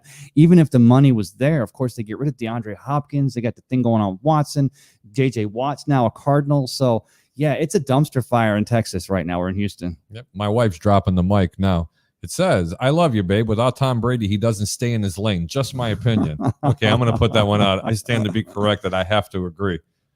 Ben Cornett says Jamie Marie Kindenberg. Agreed. Ron Buckfact, my buddy Ron. Bucks fanatic. Mr. Tampa Bay, Ray Kennedy, and Harry the Handicapper Greek. How you doing, Ron? What's going on, brother? If you owe money, you get the handicapper treatment. All right. Oh, boy, oh, boy, oh, boy. Tim Wotherspoon, AB, was the one who stepped up and talked Lenny off the ledge when he almost got fired last season. I do remember something about that. I don't remember the details. No, it was I think it was week 8. Week 14. That's right. Peter always corrects me on that. But Cornett. He was a healthy scratch. Yep. Ray just shot himself in the leg with that joke. Which joke? I don't remember what it was. Ben, what was the joke? I don't remember. Jamie, yes, he did. LOL. Ben Jamie, what was the joke? Where did Chris Henson when we needed him? Where's Chris Henson when we needed him? From the Hanson brothers? It could be. Jamie, I think AB has much to offer, but that's the question. Without Mr. Brady, can his feet stay planted? We shall see. You know what, Jamie? I got to be honest with you. I think it's time that they start giving. And hello, Kitty, again. They're chasing her. Oh, God. Sorry about that, folks. Yep, and meow, meow. I don't know. I think that Antonio Brown deserves more credit than he's getting. It's time to start giving him the credit for what he's accomplishing right now. I think these 3 years out of football, I mean, not technically out of football, but, just not really being wanted. But he's still the most conditioned cat in the entire, without question, the entire locker room. Jamie, again, I hope we don't have to see, and he stays. Just saying. Ben Cornett says, I think it'll be Leonard Jones that starts at running back on opening night. or Ronald Fournette. Hold on. And his name is the victim of volume. Get it right. Sexy time. It's sexy time. Oh, let's see here. Jamie Marie Kindenberg says, absolutely. He's the road of the future. Ron Buck Fanatic McCleary, either one. Ron Buck Fanatic McCleary. I agree, Ben. Jamie says, and I mean Rojo. Jamie also says, Pat, chime in, please. I'm on a roll. I think she's referring to Pat, seriously. Yeah, where is Pat tonight? I have no idea. Here, hang on. Let me check. No, can't find him. There. Was that your car keys you're looking for? Yeah, that's it. Ben Cornett. It makes or breaks season for OJ. If he stays healthy, he'll be around Tampa for a while. But if he keeps getting injured, then he's done in Tampa. Yeah. And maybe in the NFL. I agree with the latter part of this. This man has not shown me that he can stay healthy. I'm not discrediting in his talent. His talent is top 5, top 8 in all of football as a tight end. He's solid. But I still would rather have a Cameron Brate. I understand he doesn't block, but the man doesn't miss games. Did you hear now? I want to say, you're talking about OJ. You're right about the healthy, but in a draft that'll see the highest drafted tight end in, I think, history, but in many years, of course, talking about Pitts out of Florida with an 83.5-inch wingspan. I mean, the guy's just a physical freak, but O.J. Howard, what he did at Alabama, and if he stays healthy, what he can do with this Buccaneers offense, we get our own Pitts going into 2021, and I think Tom Brady is looking forward to getting a chance to play with him a lot more. Daniel Williams, go Bucks for life, TB, 1280, 84, 87. Oh, here's Pat. Pat says, Mama, you're always on a roll. Daniel Williams, Hugo Jason fight. Okay. Ron Buck Fanatic McCleary says, light. Jamie also says, Pat, tell me why it should be Rojo rather than Fournette. Pat says, personally, I think both running backs can help this team. Fournette has better hands, but Rojo can run between the tackles better than, and they will both work. Definitely. That's a great point. 100% agree. He always brings it. Pat's always knowing. Having Ben Cornett says, having a full camp this year will make this team even better and more focused, especially with only 3 preseason games that'll keep our starters fresh despite a 17th regular season game. You know what's really important about that, though? For those 3 preseason games, They got to have a backup quarterback. And who's it going to be, guys? Is it Blaine Josh Gabbert Rosen.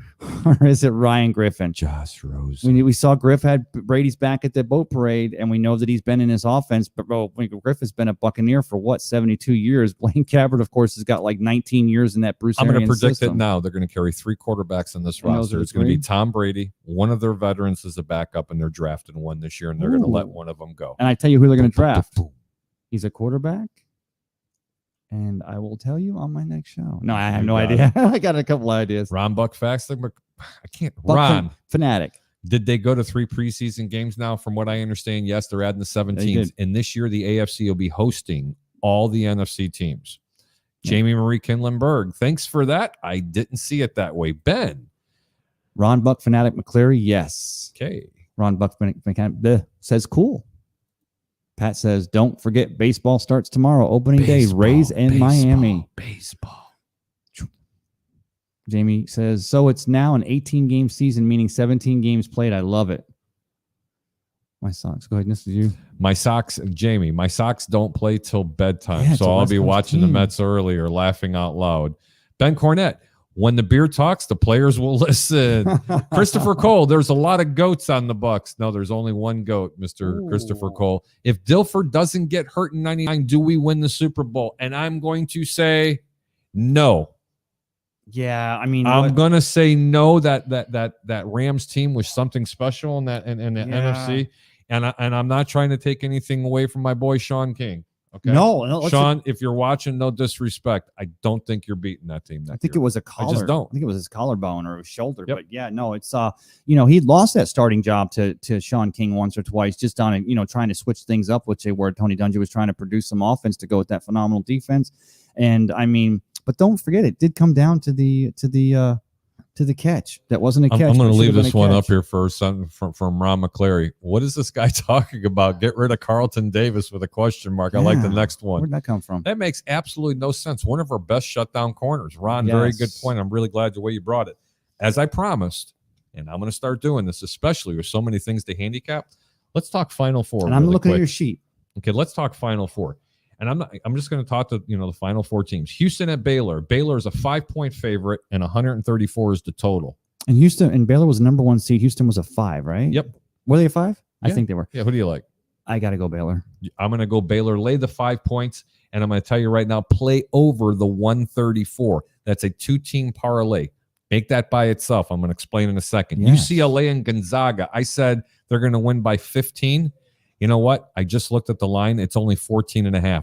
Take Gonzaga, lay the 14.5 points, and do not play the over and under in this game because I think Gonzaga is going to play defense. I think UCLA is going to have a very difficult time scoring over 45 points in this game. Wow. And I think Gonzaga might even score 100 on its own. Let's go to baseball. Opening day, your Tampa Bay Rays are at the Miami Fish. You got it. The fish. You were going to say that? Mm-hmm. They sleep with the fishes. Tampa Bay. Let me tell you something. For those of you that know me, they know I love home underdogs. Okay, especially in baseball.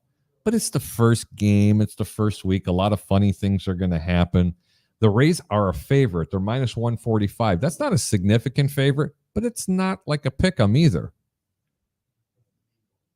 I'd love to tell you to take the Rays, and I'm not going to do that. I'm not telling you to take Miami either. I'm telling you to bet the under. Bet under 7.5. I think the Rays do squeak it out, but I don't trust it enough because I don't like playing road. What's favorites. funny is that anytime you're betting a Rays, betting the under is probably going to be the right move. 7.5 points is 7.5 runs is a lot of runs. Baltimore Orioles at the Boston Red Sox. Ooh. Baltimore is a huge underdog with an X-Rays pitcher with Nathan Eovaldi on the mound for Boston. Really? Yep. They're a huge underdog. I love Baltimore in this game, but not enough to bet them. But I'll tell you what I do like. I like the over 8.5 runs. They are going to score some runs. Yeah, they are going to score some runs. So let's recap it. I love Baylor minus the 5. Do not play the over or under in that game. UCLA and Gonzaga, lay the 14.5. And actually do play the over in the Baylor game. That's the 2-team parlay. Minus 5 and over 134. I love Gonzaga minus 14.5. The Rays game against Miami, play the under 7.5. Baltimore at Boston, don't play either team. Play them both and play the over. You know what? It's getting kind of late. It's 11:25.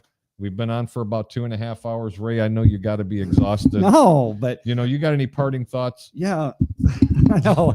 Just again, last day of March. We're going to tomorrow's April Fool's Day. It's almost April Fool's Day now. Just to shout out again, to National Women's History Month and the strides. Lori Locust, Marl Javadafar, Sarah Thomas, who refereed the game. All the strides that women continue to make to show that they not only belong right up there in sports with everybody else, but they're succeeding and far exceeding some of their male counterparts. Also, again, the owners meetings were done today. Look for us to Bucks Report. We're going to have news on the rule changes that are still going to be proposed through the rules committee. And then last but not least, tomorrow's opening day. Enjoy some baseball, because if nothing else, guys, it's always been something to take our mind off waiting for football season. That was really good. I'm going to bring up one more content from Christopher Cole. Great show with a lot of content. Christopher, none of this is possible without the people like you. I really hope you enjoyed our guest today. Special thanks to Peter Blake from the Sports Web. Many special thanks to my buddy over here to my right, Mr. Tampa Bay Ray, best of the Bay. And what I'd like to always say, keep your bets low and your returns high. I'm Harry the Greek. We'll see you next Wednesday on the Over-Under at 9 o'clock. Have a really good evening, and tell someone you care, just like Ray.